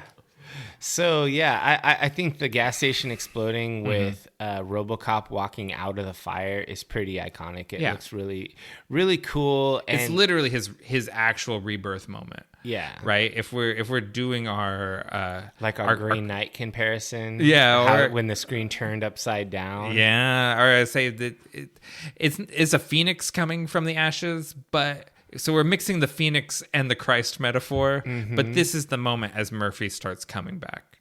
Yeah. And so he comes out and he shoots Emil's motorcycle. Emil takes a fall off the bike that you probably don't walk away from. Yeah. And RoboCop comes up and he's like, "Who are you? Who are you?" And he's starting to get emotional. Yeah. Like he's not just robotic anymore. I wrote in my notes at this point, because I like to when I'm watching these movies for the purpose of critique or whatever, I like to just sort of check myself, like how am I feeling right now? Okay. Like what am I thinking? Like, am I enjoying this? Is this tedious? Have I checked my phone? Oh, yeah. That's a big one. I had not checked my phone at this point in the movie, but I did write in bold print. I said, "This is a cheese fiesta." Okay. And I only usually use the word fiesta when shit's getting silly. Okay. So I was just like, okay, this is cheese fiesta. I'm still enjoying it, but it's a little beyond the pale at this point as far as believability. So what are these? Because we're like cheese and camp and these things. Like, what do they mean when you say them? Like, what do you mean when you say that? I think that some of that stuff is really it's really tongue in cheek, where even the movie maker knows that it's not realistic. Yeah, they it's know deliberately over the top. Yeah, it's intentionally nuts. And like, if you're, I'm generally not a fan of lots of camp and lots of cheese. Like, for example, if you look at Blade Runner, it has almost none. Yeah, that's a zero camp. And that is the type of, that's why I rate it as my favorite movie. Yeah. And so things that are cheesy and campy, it takes me out of the story. I like it when things take itself very seriously. Like in Fight Club, it's not campy. Takes, even though there's humor in Fight Club, even though there's humorous moments, it's never like it's never trying to be campy. I don't know. I feel like this, just to keep it in our cyberpunk thing, as this is movie 3, if Escape from New York is the most camp, and Blade Runner is the most serious, I think this movie is like riding a skateboard straight down the middle. Yeah. If there's a 0 or a 1 and a 10, this is a 5. Yeah. No, okay, yeah, we're on the same page. I agree. This is a 5 of camp versus serious. I would have rather it have been like a 3. Because I so think, the 0 is no camp. Yeah. Okay, so Blade Runner's 0. And okay. I would have rather it have been less campy, a little more grim. Like, I think a little more existential crisis. Okay, yeah. I get where you're coming from, and I have similar feelings, but those come at the later. End. They come at the later. Yeah. So yeah, he's recalling further memories. Like, all of this emotional overload is causing him to remember like memories and stuff, and so he goes back to his former home. No, he goes to the police station first. Oh, okay.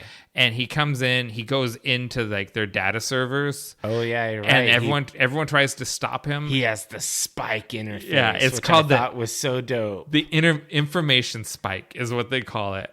And that's his USB, right? Like, he has a big fucking chrome spike that comes out of the top of his hand. Imagine we were all carrying around shanks in order to interface with computers. Can I plug your phone into my charge or into your charger? And bam, and you slam it down. That would be so dope. Yeah, that'd be a much more aggressive. Like when you're in an Uber. Do you have a charger up there? Oh yeah, sure. Bam. Or like, let me pay you. Shink. Stab. Just like stab their car interface. Payment received. Thank you for the tip. Or like how you can pay with your phone by like tapping the thing. Stabbing is way cooler. Yeah. Okay, can we make this a thing? Yeah. Insert your chip or spike here. Yes. Stab the interface with your phone. All right, this would be dope. He pulls up the whole gang, right? He gets the facial recognition, which predictive technology, that's basically how that works. They can do that now. Yeah. The FBI has that. They didn't do it in 1986. So that's pretty cool. He gets a meal, and then he starts going through his accomplices. He gets to Clarence Bodiger, who's the leader of the gang. He's wanted for a bunch of violent crimes. What a nerd name. Yeah, that's part of the... So Clarence Bodiger... and he wears glasses. He's a nerd. He's... Paul Verhoeven wanted him to resemble Heinrich Himmler. Oh, okay. Because he grew up during World War II when the Nazis occupied the Netherlands, and so like that's his ultimate villain is the Nazis, and so he wanted hard to argue with that. Yeah, Bodiger to kind of have that sort of banality of evil, sort of these guys are bureaucrats killing. It's like intelligent evil. Yeah, that's what Bodiger is. Okay. Anyways, he goes through his crimes, gets to the murder of Alex Murphy, and gets Murphy's address. Okay. So we go to the house. Yeah, then he goes to that old house, and he's walking around, and he's just being overloaded with these former memories. He has all these fond memories with his wife and his kid. The kid in the Halloween costume, taking the family selfie with the thing on the the timed photo on the stand, And I thought it was interesting when he entered, there's like a virtual realtor in the empty house. I could see that happening. Yeah, and they're in the... but it would be an app, actually. I think. You'd pull it up on your phone instead of a kiosk. Yeah, and he's in a pretty upscale neighborhood. He's not in Detroit. Yeah. He's in the suburbs. And... And there's like, he's remembering like TJ Laser, and he has this picture, and he ends up crumpling the picture. A lot of the stuff in I feel like there's a lot of backstory that we don't get about what happened in the years in between Murphy dying and now. Because when you get to the house. How long was Murphy dead? I mean, they never tell us. I think 90 days, right? No, I think at least a year passes. Oh, okay. Because through the montage we get certain time signifiers, including a New Year's. Oh, okay. So I think at least a year passed between when Murphy died. You're right. There was a full montage of them building him, including a New Year's party where the lady kisses him and stuff. Yeah, and the house doesn't seem like it's done up for sale. There's actually like dead flowers and like the picture that he picks up is partially burned, and you really get the impression it's been a while and that like his there was wife a lot has of started over again, and there was a lot of trauma, right? Like dad got killed, and you lost your husband, and things were thrown away, and they left the house, and like this is a very tough, like, emotional scene, and he starts getting angry, and ultimately he punches out the virtual realtor and storms out of the house, and then goes on a little bit of a vigilante spree. He's a cop, so it's not a vigilante spree. It's just a little bit of a rampage. We could call him a workaholic. He goes through and meticulously picks people off the list of known associates. Yeah, he hunts down. He's hunting down gang members, and he gets kicked in the junk, which is of course metal. The guy hurts his foot. That's pretty great. Paul Verhoeven gets himself a little cameo as one of the discotheque dancers in this scene. Oh, nice. Yeah, nice. Gets his Hitchcock moment. Speaking of, this is totally off topic, except it was my role for initiative. Did you know the actor for Jaime Lannister had a House of the Dragon cameo? He was one of the Targaryen guards. Was he really? In the armor, yeah. Pretty cool. He had a big beard, so you didn't see him, couldn't place him. That's Nikolai Coster-Waldau. Yeah, it was pretty cool. I like that guy. Yeah, he's awesome. Jamie, he has a great arc. He has a great arc. Oh God, I want to talk about House of the Dragon. Let's stay focused, because this is going to be a long one. So how long does it? We get somewhere in this scene. This is where my notes get a little bit messy. We get a scene of Clarence Bodiger pays Bob Morton a visit. Yeah, Bodiger goes into Jones's office. He's a complete asshole to his assistant. No, that's later. I'm talking when he goes to Bob Morton while he's snorting coke off of models. Yeah. And there's Morton's having like a typical 80s coke party. Yeah. I mean, party, it's just 3 people. That's a party. I mean, he's making the best of it. I remember he's living his best life. I would say so. This is the ultimate goal, right? He's got 2 models. We're doing coke. Champagne is being delivered. He's got the luxury condo. He's, I don't know. This made a big impression on me as a 9-year-old. Like, I was like, this seems like he's having a good time. Like, I don't know what that stuff is that they keep snorting. It's happy powder. But it looks like fun. I'm into all of this. Yeah. He's winning. Whatever this is what I want. Yeah. I mean, if there were hashtags, he would be #winning. Yeah. #Tiger Blood. Exactly. Yeah. And Clarence Bodiger shows up. And he's like, bitches leave. And the ladies run off. And one's like, are you going to call me? Yeah. I was like, okay, whatever. And so the behind the scenes for this, and Miguel Ferreira, God, I'm never going to get that name right. I'm sorry. Say Miguel, there's only one. Okay. Miguel and Kurtwood Smith, that plays Clarence Bodiger, both talk about this scene and about sort of Paul Verhoeven is from the Netherlands, and Josef Vacano, the cinematographer, is German. And so there's a little bit of a language disconnect, even though people in those countries speak English fluently. Sure. The vernacular is a little weird. And so... like the colloquial use. Yes. And so he's like, and then you say, bitches leave, and then bitches, you leave, and hold on. And then he goes, Joost, should the bitches leave when he says it, or the bitches, should they wait? And then he says... He intimidates them to leave. No, you're right. Bitches just leave. and He keeps calling them bitches. And he keeps calling them bitches. And then when it's like, all right, that's a wrap on the bitches. Thank you, bitches. and everyone's just like, ah. That's offensive. Yeah, but no one says anything through the whole thing. So anyways, a little behind the scenes humor. He doesn't get it. He just didn't seem to get it. Yeah, he's like, oh, that's what you call ladies like this. Yeah, these sort of bitches. I mean, that came back in gangster rap. Yeah, it did. Yeah, Maybe they were all just fans of Robocop. I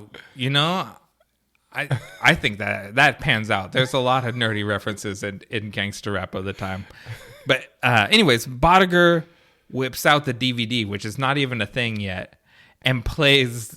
He shoots. I think there were data CDs at the point. Yeah, there was, but this is something I think they did better. We'll say than Escape from New York, where they're using cassette tapes as the data transfer. The disc is much more futuristic. Yeah, a data CD makes a lot more sense. Yeah, and Dick sent basically.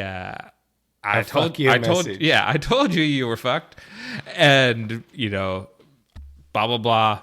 My guy's gonna kill you now, and he pulls a pin out of a grenade with a timer on it. Which, I mean, is that a thing? Not right now. I mean, there's a static timer that doesn't have a digital readout on. Yeah, most grenades. I feel like these are two different things combined. It's a mashup. Yeah, this is a future time bomb. Okay. Grenade time bomb. It's pretty cool though. Yeah. I like the prop. It looked futuristic. It did, and you have that little bit of tension. Can he make it to it before it explodes? Because he's been shot in the legs. Oh yeah. He can't, and their grenade just completely blows up his house.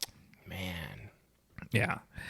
And Robocop just continues getting the people right, and then we get to the cocaine garage or the cocaine warehouse. There's a wine drinking fancy Italian coke lord. Yeah, we get a guy called Sal, who I believe is part of what we call an Italian American fraternal organization. Yes. And he has a cocaine factory. Sons of Columbus or whatever. He has a cocaine factory. Mm-hmm. It's very Detroit automated line, but it seems inefficient. Like I feel like there's a lot of wasted cocaine. I was thinking the same thing too. There's a lot of waste in this cocaine factory. Yeah, what you've lost in manual cost, you're losing also in cocaine that is not making it into the vials. Yeah, and they're using like little glass vials, which that's interesting. That's very upscale, right? Instead of those little plastic baggies. The little plastic baggies, which, just sidebar, there was a taco cart that gave you salsa in the little dope bags. Nice. And I always just thought, like, when he's like, do you want red or green salsa? And I was like, both. And he gives them to me in little dope bags. And I'm like, well, this is highly unusual. That's not usually what comes in these. Not that I would know. Yeah, so this is a showdown between this Italian guy Sal and Clarence. And Clarence, yeah. And they're just trying to play tough guy with each other, and there's weapons drawn. Yeah. And they're just trying to set up like, oh, who controls the crime in this area? Yeah. And he's like, oh, you don't know who I am, blah blah blah. And this is much of the Clarence Bodiger character is improvised. Okay. Because he's very generic goon in the script, and Kurtwood Smith was given a lot of leeway to give him personality. And this is one of those scenes kind of reminds me a lot of like Jack Nicholson Joker. Yeah, and I can see that because he's a chinery chewer, Yeah, right? Like, for sure. Because this whole thing where he drums on the table, and it's like guns, guns, guns. Yeah, And he's like, that really reminded me of the Joker. yeah, he dips his fingers in the guy's glass of wine and then snorts them. And then the guy drinks the wine Right? after the other dude had put his fingers in it. This whole For scene me, is- that's a deal breaker. You dip your fingers in my drink, Dump that's it. your drink. Yeah. Yeah. And he's like, come on, Sal, the Lions are playing tonight. And I never miss a game. And this is a fun scene. And then cartoonishly, the door gets beat down by Robocop. Yeah. It literally, like, it bends in multiple times as he's punching it. And It's he punches like it the in. big bad wolf huffing and puffing. Yeah.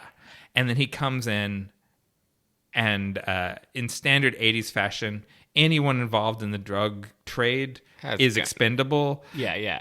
And he just dispatches everyone. Yeah, they all pull rifles on him and whatnot, and they're shooting him. It's just bouncing off, and he's just killing them. Brah, brah, brah. Just And he does some fun shots too, right? Sure. Where he's like points over here and he's like and shoots over his shoulder and kills a guy. yeah. This is just this is a little bit like the scene where the Batmobile goes into the Exactly. the Ajax chemicals or whatever and blows everything There's up. definitely illusions. Yeah. And this was before that. This is right? before Yeah. Batman, yeah. It's all building. They all build on each other. Gotham and Detroit, they got some stuff in common. That's true. And he basically eliminates everyone but Clarence Bodiger, who he has a little fun with tossing him through windows and stuff. Oh yeah, he brutally assaults him and throws him through 3 different windows. Yeah. And then Boddicker confesses that he works for Jones. He's like, I work for Jones, who's OCP, and they own the cops, and you're a cop. Yeah, and that triggers one of his prime directives because he's literally crushing Clarence Bodiger's head in his hand, and he's like, "You're a cop," and then that uphold the law directive pops up, and he's like, "I am a cop," and he arrests him instead of murdering him. And he takes him down to the police station. He's like, book him. What's the charge? He's a cop killer. Yeah. I was like, okay, because he killed Murphy. Yeah. That's the cop he killed. And 31 others. Like, he's killed a lot of cops. And so this is another improvised Kurtwood Smith scene.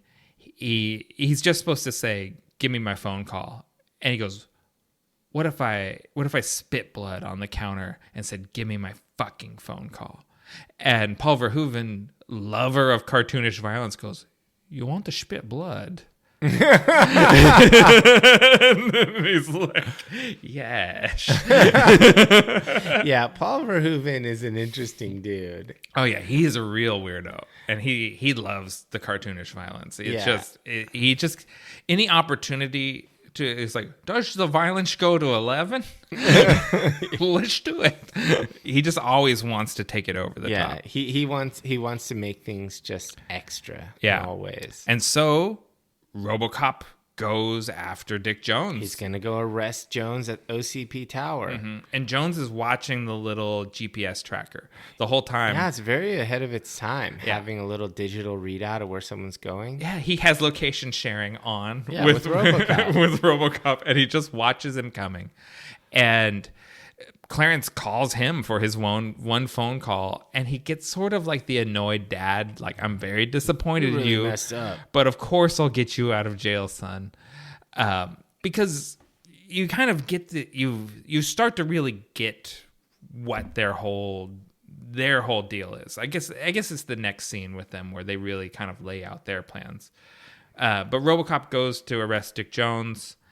And he's really got like kind of a shit-eating grin. Like he's like, "Oh, can I help you, officer?" Doing that whole thing. And he's like, "You're under arrest." He's like, "What's the charge?" He's like, "Aiding and abetting a known felon."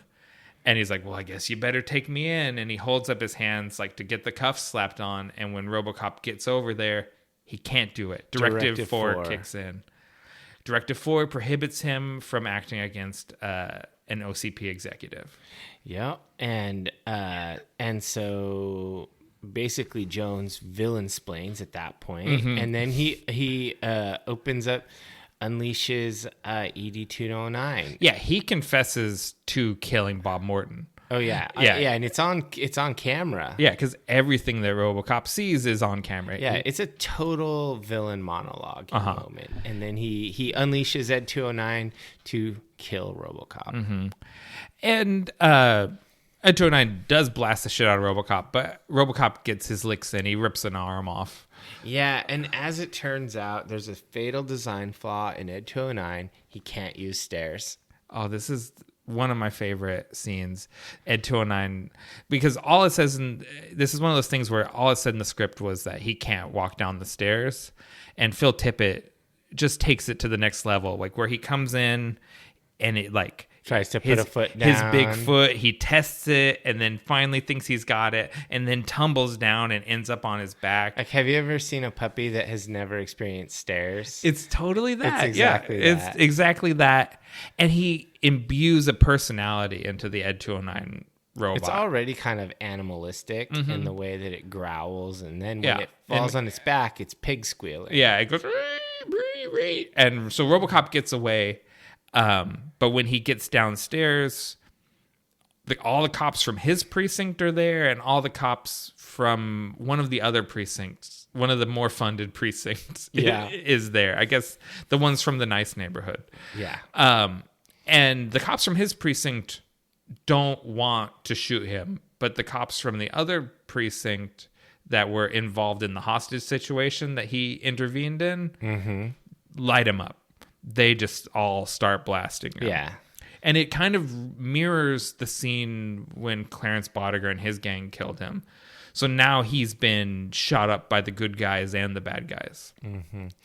Yeah, and basically he's like running away, and he's jumping down these levels at the parking garage, and eventually he's falling down the levels, right? Yeah. Like he's crawling and like tumbling off the floors. And eventually Lewis pulls up, opens the door, and RoboCop gets in. They drive off. And then it kind of cuts to a commercial. Yeah, there's like dinosaurs coming along, and I was like, I think young Nick must have loved this commercial. I love that dinosaur so much. I love that dinosaur so much. And then, so that dinosaur, just so for some of the background, is a little bit of a proof of concept because so there's a movie that came out in the 2000s called Dinosaur that is a CG animated movie that Disney did. Okay. The initial script existed then in the 80s. And Paul Verhoeven was interested in directing it with Phil Tippett stop motion animating it. And it was going to be sort of like a full on, all dinosaur, no dialogue, stop motion animated, like art film that they were going to do, which obviously that never got made. When Disney eventually made it, it's CG and the dinosaurs talk. But for a brief moment, there was a weird dialogue-free stop-motion dinosaur art film that was going to get made, and this little commercial is the proof of concept to it. And it's ultimately a car commercial for the 6000 SUX. Yeah, that's the car. It gets 7 miles to the gallon. That's the car. It's what Clarence Bodiger drives. And this is an ape on the Pontiac 6000. They were saying the 6000 sucks. Like they were making fun of that particular Pontiac, which I think is interesting to do. And like in the show, the car never actually looks very cool. No, because it's like kind of a boat of a sedan. Isn't it like just an Oldsmobile with some like a trim kit on it? It's exactly that. It's an Oldsmobile with a trim kit. Yeah. It does not ever look cool. A lot of the cars in Blade Runner looked a lot cooler than the cars in this movie. This movie has a $10,000 budget. $10 million. Or $10 million. Yeah, $10 million. I'm sorry. I'm bad with numbers. But how much was the budget for Blade Runner? I mean, it can't have been so ridiculously much higher. But these cars all looked pretty cheesy. It was $30 million. Yeah, so 3 times the budget. 3 times. But they also had Han Solo. Yeah. So this was a very low budget film. Because it's an R-rated kind of gore splattered action movie. It's not the sort of thing you give someone. Because a $30 million movie in the 80s is like a $120 million movie now. Sure. It's a lot more money. So it goes from the commercial to Boddicker is entering the messed up OCP building. Right. He goes right up to Dick Jones's office he's wearing a yuppie suit. Yeah, and that's when he's shitty to the assistant, which I think being a misogynist asshole was part and parcel for the 80s. It is. And that is Kurtwood Smith's actual wife. Is it? Yeah. They weren't married yet, they were just dating, but that is his wife that plays the receptionist there. Huh. And these are, again, he's just improvising. He's going in there. So his whole thing where he takes his gum out of his mouth and sticks it on her name tag and just all of his sleazy stuff, that's just him playing asshole. Wow. He's just shitty. I guess it's good acting because he evokes dislike. You watch him and you're like, what a fucking scumbag. Yeah.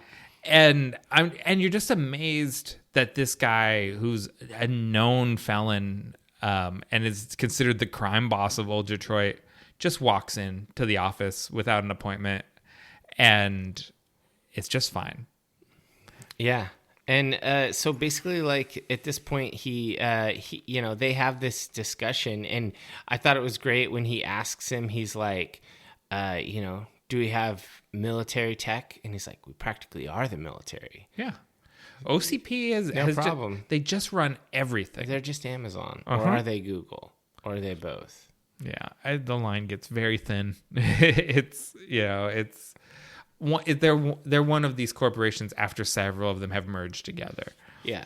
So they get him the tech, and he kind of lays out the scheme where essentially OCP behind the scenes has been using crime to destroy the city so that they can completely destroy the city, rebuild their new city, and then they're going to profit off of the crime as the criminals are now selling drugs and vice to the workers who are building the new city. And it's like OCP is making money coming and going on everything through the whole thing. Yeah. Diabolical, man. Like, but sounds about right. That's about how shit works. Sounds about Dick Cheney. Mm-hmm. It's that kind of thing. Yeah, totally. And so then it cuts over to Robocop in the steel mill. Yeah, we went back to the steel mill. It might be a traumatic place for you, but it's a pretty cool filming location, so we're using it again. Yeah, and Lewis brings him a cordless drill and a socket. And his gun and baby food. Yes. And he takes these long-ass bolt screw things out of the sides of his temples. Mm-hmm. Those things would have gone all the way in. Yeah. They're gnarly. It's pretty wild. It's very, again, that visceral word, right? Like you when you watch that, you imagine having a screw. How deep they both go those in. Screws would nearly be touching. Yeah, that's what I was thinking. Yeah, it's wild. And he says, you might want to look away. You might not like what you see. Takes off the helmet, and we see Murphy's face for the first time. And he's Darth Vader. It is like he has a full-on robot skull with Murphy's face stretched over across, it. Yeah. Oh, it's tough to look at. It's very Darth Vader without the helmet. Yeah. Yeah. And so I just thought that was pretty cool. And she shows him the mirror, and he asks her, he goes, he hasn't quite merged the identities yet, right? Because he goes, Murphy had a wife and son. What happened to them? And she just tells him, they started over. She thought you were dead. They've moved on. Like, basically, you're going to have to let that go. Yeah. Yeah. And he's feeling some type of way about all this stuff. Like, sure. Because he says that he can feel them, but he can't remember them. Because remember, he got shot through the head. Like, so his brain's not all in one piece. No. But he has like these shadows of memories and these emotions. Like he's just trying to build a new identity out of his Swiss cheese brain. Yeah. And he's having a tough time. But we don't have to think about feelings for too long because Clarence Bodiger shows up with the gang and their weapons. Well, I kind of brushed over a few things. Yeah, I think just a little cut scene where we learn that the OCP cops have actually finally gone on strike. Right. Detroit fully descends into chaos. Riots are breaking loose. We get a little more of that. I'd buy that for $1. Yeah. Show as the goons are practicing with the assault cannon on the street. Yeah. So we see these cool, what are actually sniper rifles. They look like Barrett 50 calibers, and they're shooting explosions. Yeah, they're just blowing shit up. And so they very similar to Escape from New York. They shot this stuff in a neighborhood in Dallas where the whole block is going to be razed. And so you can do whatever to these buildings because we're knocking them down anyway. Yeah. And then they started blowing shit up. And they really started blowing shit up, like big city shaking explosions. Nice. And started getting complaints like, what are you doing? Like, and you're like, you said we could blow shit up. We're blowing shit up. Yeah, we're making a movie, dude. Yeah. And they went way over the top.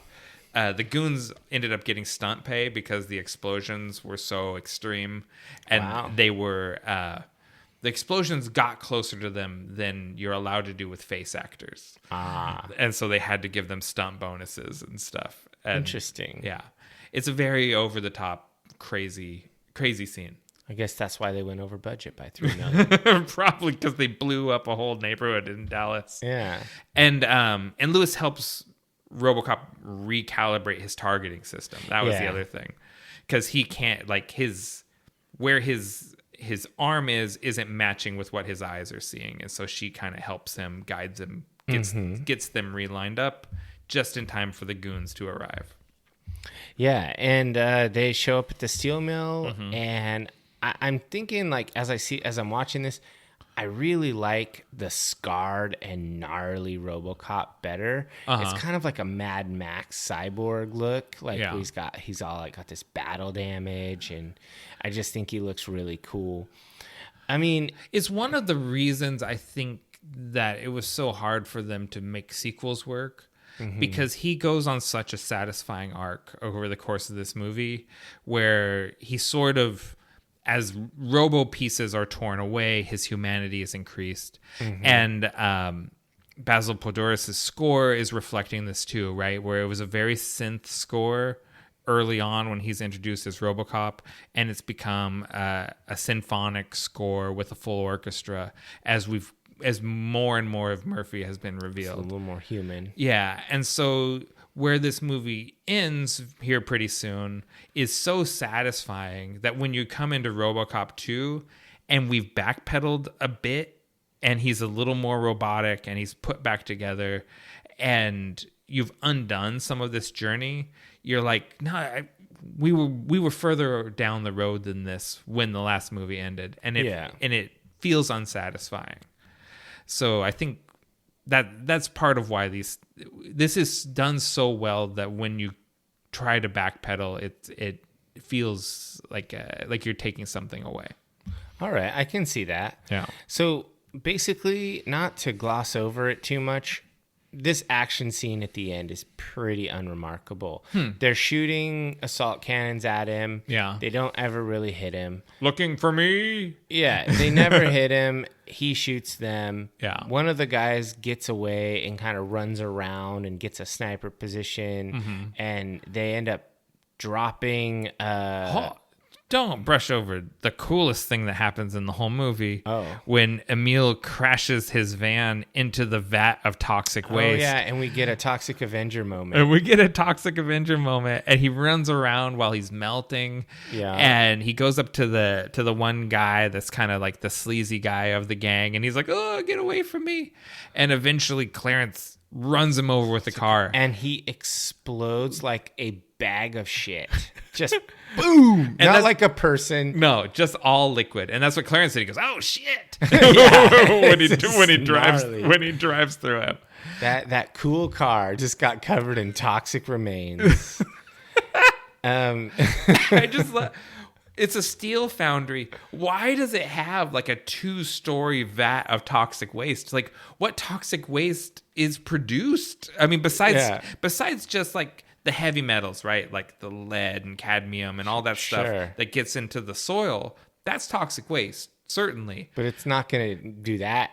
It wouldn't do that to you. It's not radioactive. It would give you like cancer over time. Yeah. Maybe it wouldn't turn you into like a walking blob.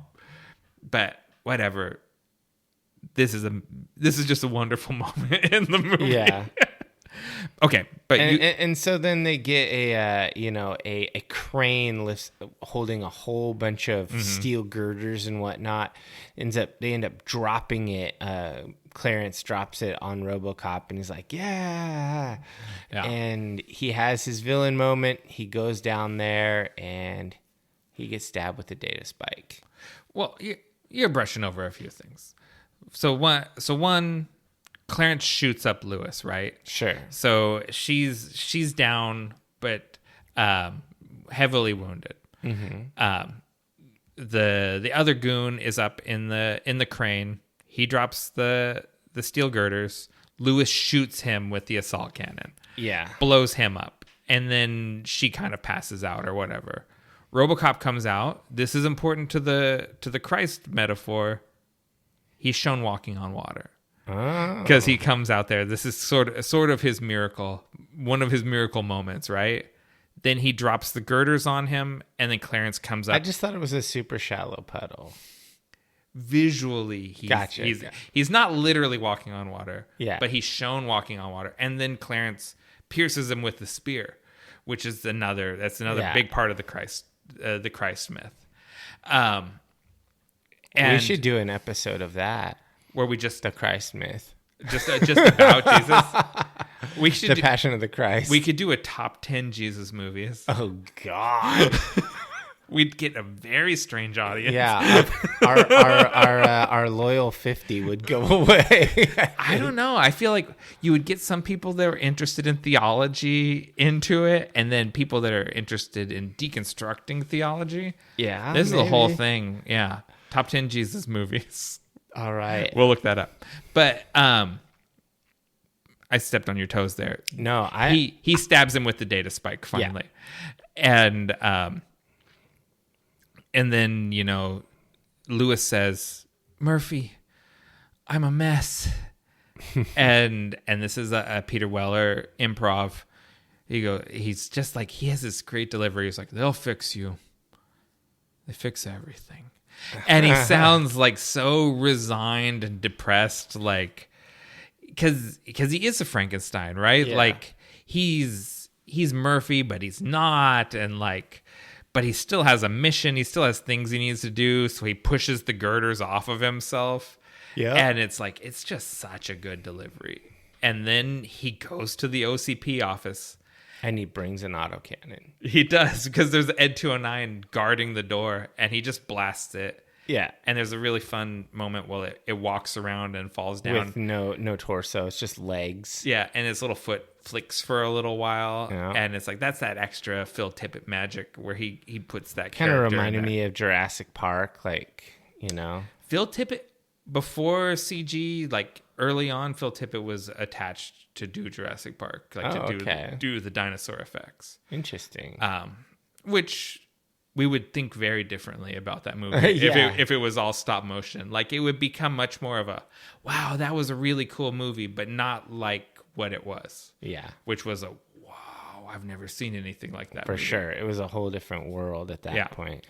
And he goes up to the boardroom and he lays it out. He wants to arrest Dick Jones, but his programming won't allow him to do it. So he has to put a video on the monitors. Pops out the information spike. It still has blood all over it, which is so epic. Jams it in there. He doesn't get the water in the USB message that you would get with a bloody interface. And and he plays the video of Dick Jones confessing to murdering Bob Morton. I had to kill Morton because he messed up or because he got in the way. He or made whatever. a mistake. Yeah. Now it's time to erase that mistake. And the old man, he takes the old man hostage, brings out the Desert Eagle again, puts it to his head. And the old man says, Dick, you're fired. And then, bam. Yeah, Robocop shoots him out the window. He turns into a really bad puppet for a little bit. That was they should have deleted that scene. The puppet is its arms are so long. That was the worst corpse puppet ever. It is really weird. And I watched, Phil Tippett didn't do that puppet. It's the guy that did the matte paintings that did that puppet. Huh. And I watched a behind the scenes thing where he was talking about, he's very proud of the scene. I think because he probably did the painting that the guy's falling into. And he's just talking about it, what an accomplishment it is. And he's got the puppet there, still has it. And its arms are twice the length of a human man's arms. They're so long. And I'm like, you don't see the arms? They're like chimp arms. It's what? Yeah, that looked so bad. Yeah. And then Murphy spins the gun, holsters it. The old man says, that's pretty fancy shooting, son. What's your name? He turns, says, Murphy. Credits. Movie's done. Yeah. Paul Verhoeven said he went to a screening in Harlem where there was lots of ethnic people and a very rowdy audience. And before he says it, the entire audience says, Murphy. And it was the greatest moment of my whole cinematic career. Well, that's good. Yeah. So that's RoboCop, man. That's it. I still don't like the old man. I still think he sucks. It's so funny. It totally worked on me as a kid that I thought the old man was good. Mm-hmm. And then you watch this now and you look at how he reacts to Kenny getting killed. Doesn't care at all. It's the same thing when Dick Jones gets killed. He's like, okay. Yeah. I've worked with Dick for 30 years. No, and Johnson is the same way. He's like, well, since Bob is dead and Dick is dead, I'm basically the Dick now. And he gives RoboCop the thumbs up. And then he's in the next two movies. He does, he makes his way up to senior vice president because of these guys getting killed. He's just sat there and grinned his way to the number 2 spot with people getting murdered in front of him. All right, so I think we take a break and we come back. Or no, we do these first. Let's take a break because I want to pee. All right.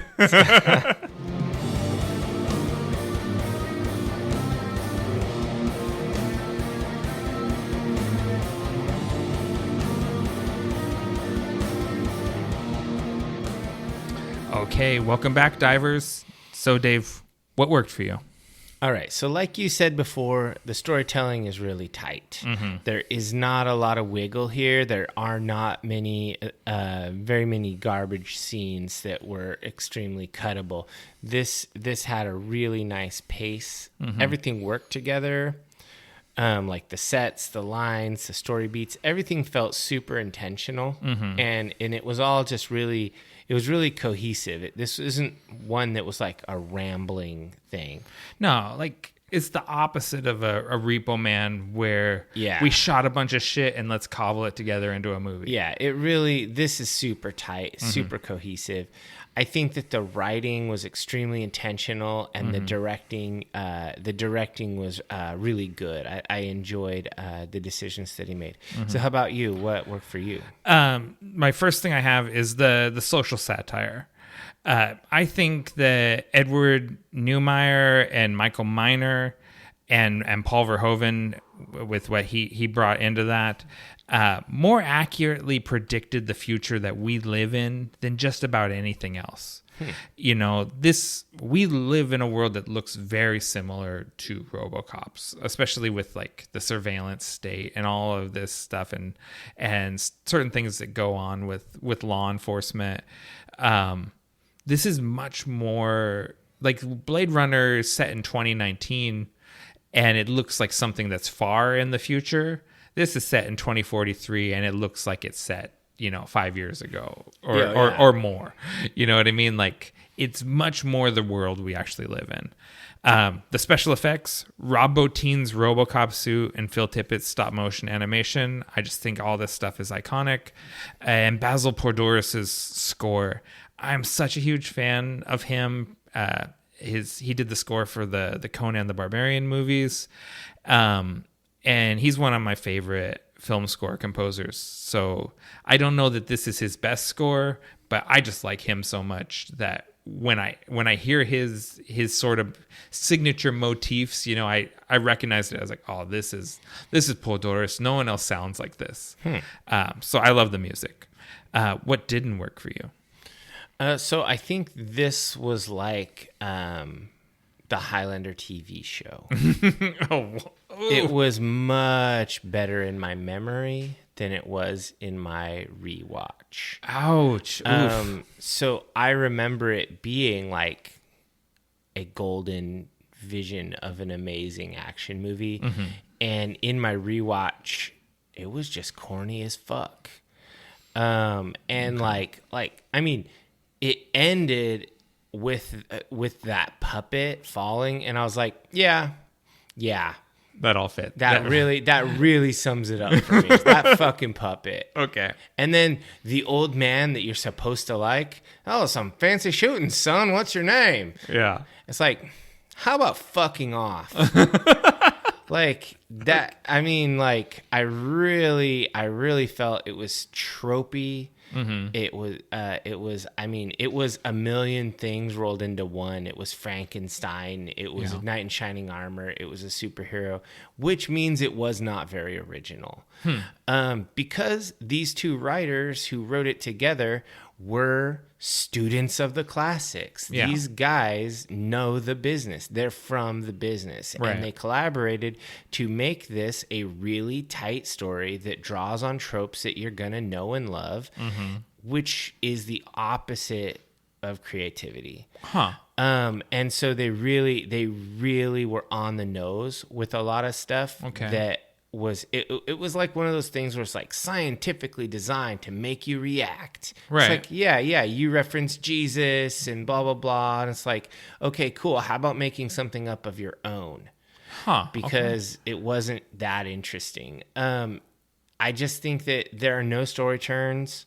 It's just super linear. It's just a revenge story. It's a Frankenstein gets revenge. Yeah. And I just thought that I shouldn't have rewatched this movie. Ooh, wow. How about you? What didn't work? I got two things. The movie ostensibly is set in 2043. It looks like it's in 1989. Yeah. It is not futuristic at all. And I know that's a budget thing, and so they create the futuristic part through mood and through societal, the commercials and stuff. Nothing is shown. When you see, it's like, oh, this is just a depressed block in Dallas, Texas. Nothing looks like it's in the future. So I think it's better if you don't know what year it's supposed to be. Like if you just think the near future and imagine it's in 1989 instead of 1986. But it's supposed to be 20 years in the future from now. And it just doesn't look like it. And then number two, there is sort of like this element of propaganda to the movie. Yeah. Where, Michael Miner described it as fascism for liberals. Like it's a movie with a liberal bias that gives them this sort of authoritarian violence, like the state-sanctioned righteous violence or whatever. And like, that as time has gone on and my viewpoints have evolved, this becomes more distasteful to me. Yeah. And so when I watch it now, I was like, I'd like a little bit more of a critical assessment of law enforcement and due process, because I've seen no due process in this movie. No, it's mostly murder. Yeah.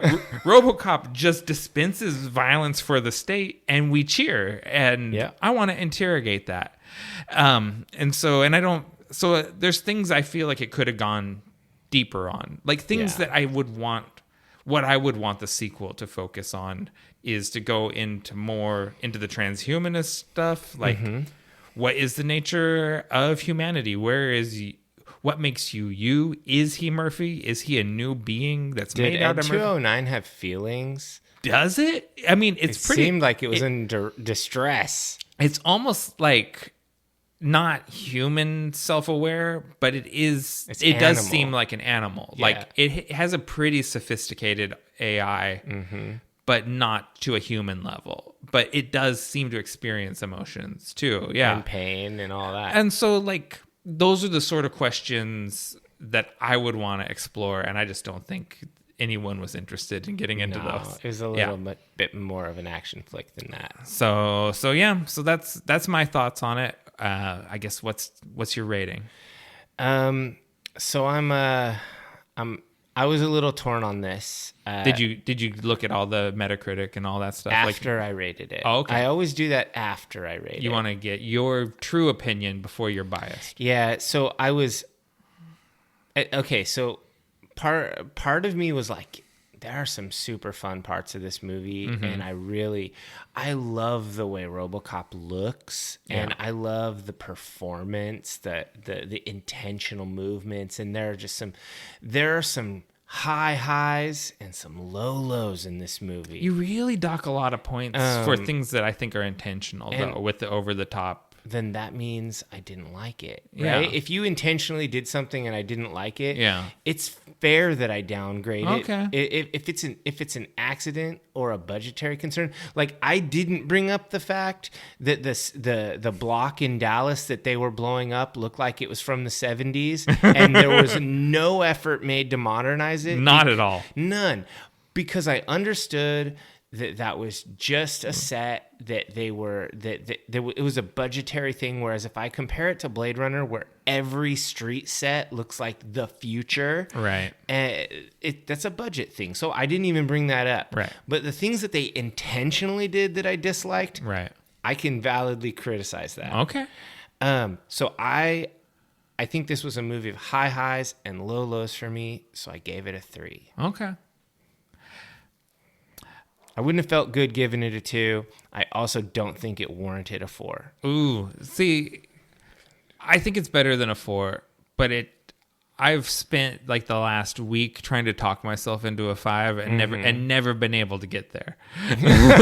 Like I've just been like, because I want, this 5 has to mean something, right? And this is where we've taken away the fractions so that we force ourselves to make real decisions.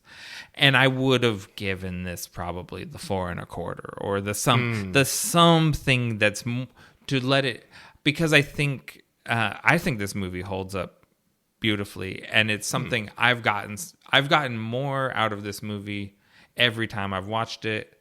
And I've watched it infinity times.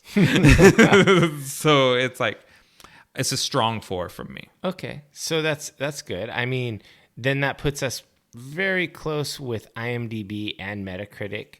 IMDb gives it a 7.6. Metacritic gives it a 70. Rotten Tomato is in love with it. They give it a 91. All I know is I want a leg holster in your actual leg with a machine pistol. All right. Well, we'll get on that. We'll get to the Ripper Doc and just get that set up. All right. So we already took our late breaks. So I think it's time for that final segment, the one where I ask Dave, what are you into right now?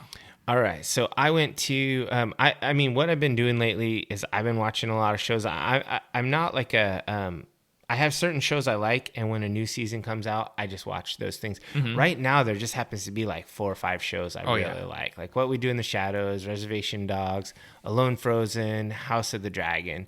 But that's not what I wanted to bring up, because I went to Las Vegas for a music festival, Psycho Las Vegas. I was wondering when you were going to bring this up. Saw like 20 bands or something like that. There were like over 100 showing, but you just can't watch them all.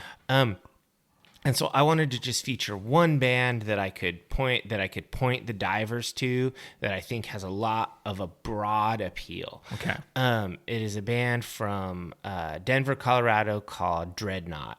Oh, okay. Dreadnought is excellent band. They have kind of a hard to describe genre because they're very diverse with things like they have heavy doomy parts they also have lots of atmospheric sounds because they have a keyboard player. They have dual vocals, two front women. They'll sing harmonies together, and then one of them also does like screaming grim vocals. And so sometimes they'll do like grim plus clean or back and forth. They're heavy and they're melodic, and it's sometimes hypnotic, sometimes grooving and making you bob your head. Some of it's head bangable, some of it is just space out. Super great band. I've played live with this band a couple of times at a couple of different festivals with Barrellands. So I know these guys. I have a couple of Dreadnought shirts. Been a fan for a while. Seeing them live was great. It always is. But their most recent album called The Endless came out this year, and it's really, really good. I definitely think everyone should check that out. And if you're looking them up online, there's another band called Dreadnought from Australia that is easy to confuse them with. So if you just look up Dreadnought Denver, you'll either get their regular website, or I recommend going to Bandcamp, dreadnoughtdenver.bandcamp.com, because then you can buy stuff directly from the band. They get all the revenue, which is huge for a touring act like Dreadnought. And they're just super good. And if you like their most recent album, The Endless, you'll find a back catalog of 5 more releases that you can enjoy. So it's totally worth your time if you're a fan of heavy music, but you also value like mood, melody, some clean vocals. It's kind of the total package. Yeah, like thrash, death, doom, super hybrid. Yeah, thrash, death, doom, space rock. It's not super thrashy, the newer album, but it's definitely got that vein of death, like melodic death metal, European style, doomy atmospheres. Super good. I like Dreadnought. I thought you were going to say Boris, but Boris is another favorite. That was Carrie's probably top band there, but also she's a huge Dreadnought fan. Yeah, Boris was amazing. If you've never checked out Japanese noise, experimental doom metal, rock, experimental punk rock, thrash, everything, ambient. They've been around for 30 years. This is their 30th anniversary tour they're doing right now, and Boris from Japan they're legends, and this was a really special tour because they brought in a touring drummer. So their drummer, who is also their vocalist, is a front man. He's not behind the kit, and he is a fucking rock star. Everywhere around the stage, he was stage diving and crowd surfing, the full like theatrical posing. When you think about super theatrical frontmen, you might think of King Diamond from Merciful Fate, who I just saw. No, Boris, better. It was like for sure the best live performance of the weekend was Boris for me. They're a really good band. That was what, because every day you would post on Facebook, you'd post your itinerary for the day and circle your bands. Yeah. And then I would go through and look at the bands that I would rather see than the ones that you circled. There's always a few. And and I think ultimately this is borne out. You circled Mayhem, and I thought you should probably go see And They'll Know Us by the Trail of Dead. Yeah. And I think I ended up being right. You didn't like Mayhem that much. They weren't very good live. You should have watched Trail of Dead. That's probably true. Attila was just dreadful. You're not into that? No. He was wearing like a Crimson Ghost costume with some plastic bones. He looks like he mugged a Spirit Halloween store. I think that's just always been his vibe, though. I like. You always see pictures of him with a big goofy knife with one of those super serrated giant knives and stuff. Controversial opinion, the original vocalist for Mayhem, Maniac, he was the best. Even better than Dead, even better than Attila. There is no single consensus in the black metal community. Who is the vocalist on Death Crush Armageddon? That's Maniac. Okay, I agree with you. So yeah, but he's not on De Mysterious, which is their most famous album. That's Dead. Yeah, no, I I'm with you. Maniac is the one. That's the guy. I agree. All right, cool. So what are you into right now? So I'm into a new show that's on Hulu. The whole season is out, so you can just binge this. Nice. It's called This Fool. In their own words, the series centers on Julio Lopez, a punk-ass bitch with a heart of gold, who goes out of his way to help everyone but himself. It's inspired by the life and stand-up of series co-creator and real-life punk-ass bitch Chris Estrada, and it's a cinematic half-hour comedy. It's essentially like an Odd Couple sitcom, where so we have Julio Lopez and his primo, who's fresh out of the joint, Luis, and Julio works at a what do you call it? Like a nonprofit organization that helps former gang members rehabilitate themselves and re-enter society. Okay. It's called Hugs Not Thugs. Okay. And so he gets his cousin involved in this program, and there's friction between them, and it's got like just a really great, colorful cast of characters. Julio's on again, off again girlfriend Maggie's played by Michelle Ortiz. And Jamar Malachi Neighbors plays a cupcake chef named Percy Williams, who's a hilarious character. And this is a show, I'd say in a similar vein to like a Reservation Dogs, where it's, I've talked about this before, the hyper specificity of this East LA sort of Chicano culture, but then also universal hilarious stories. Like, all right, it's very culturally specific, but I don't think you don't have to be from the community to understand the humor, and I think these are sort of universal stories. And I binged the whole season. How many episodes are there? I think it was just 10 episodes. Okay, that's good. Yeah, it was 10's good. And they're not long episodes because it's very sitcom-y, I mean, right? I could kill that tonight. You could just the first episode, while they set everything up, is the bumpiest one, and then every episode after is funnier. As you know how a sitcom like this, the humor builds because the in jokes get deeper as episode to episode, like The Office does this, right? Oh yeah, for you know sure. what I mean? So it's like Reservation Dogs does that. The longer you watch it, the funnier it is because the more layers to the jokes. Mm-hmm. Yeah, I enjoy that kind and of the whole thing. thing about him being a punk ass bitch, there's a double entendre because he's like a rocker dude, so he is a punk. Oh, okay. But also he tells this story in the first episode about a drug deal gone awry with his cousin, and the guy he's telling it to who's another gang member that's fresh out of the joint. He's like, "No offense, my boy, but you come off like a punk ass bitch in that story." And he goes, the life expectancy of a gangster is only 25 years old. The life expectancy of a punk ass bitch is 76. and like that was in the trailer for the show, and I just like fell over laughing at that line, and I was like, I have to watch this, and then I watched all of it. That makes sense. All right, that sounds like a really funny show. I think I'm gonna check it out, at least a couple episodes. At least, yeah. Get through the first one because it's the first episode of any sitcom is just setting up the premise. Yeah, every show, like even like House of the Dragon, you know? Yeah, the first one's always like, here is all, let me show you my whole chessboard. Mm-hmm. And then you start moving the pieces around. Exactly. It's like Cyvass. Like Cyvass, yeah. All right, call to action. Subscribe to us on your favorite podcatcher, as well as YouTube, Spotify, and Audible. Don't forget to leave us a review. A 5-star review costs you nothing, but means everything to us. New episodes of Nick and Dave Deep Dive the Metaverse drop the 1st and 15th of every month, and you can find us on all social media platforms across the metaverses at Deep Dive the Meta. We are on Twitter, which Dave prefers. We are on Instagram, which I like, but we are still on Pinterest, which no one likes. Well, I guess this is really goodbye. Don't say goodbye. Say good journey.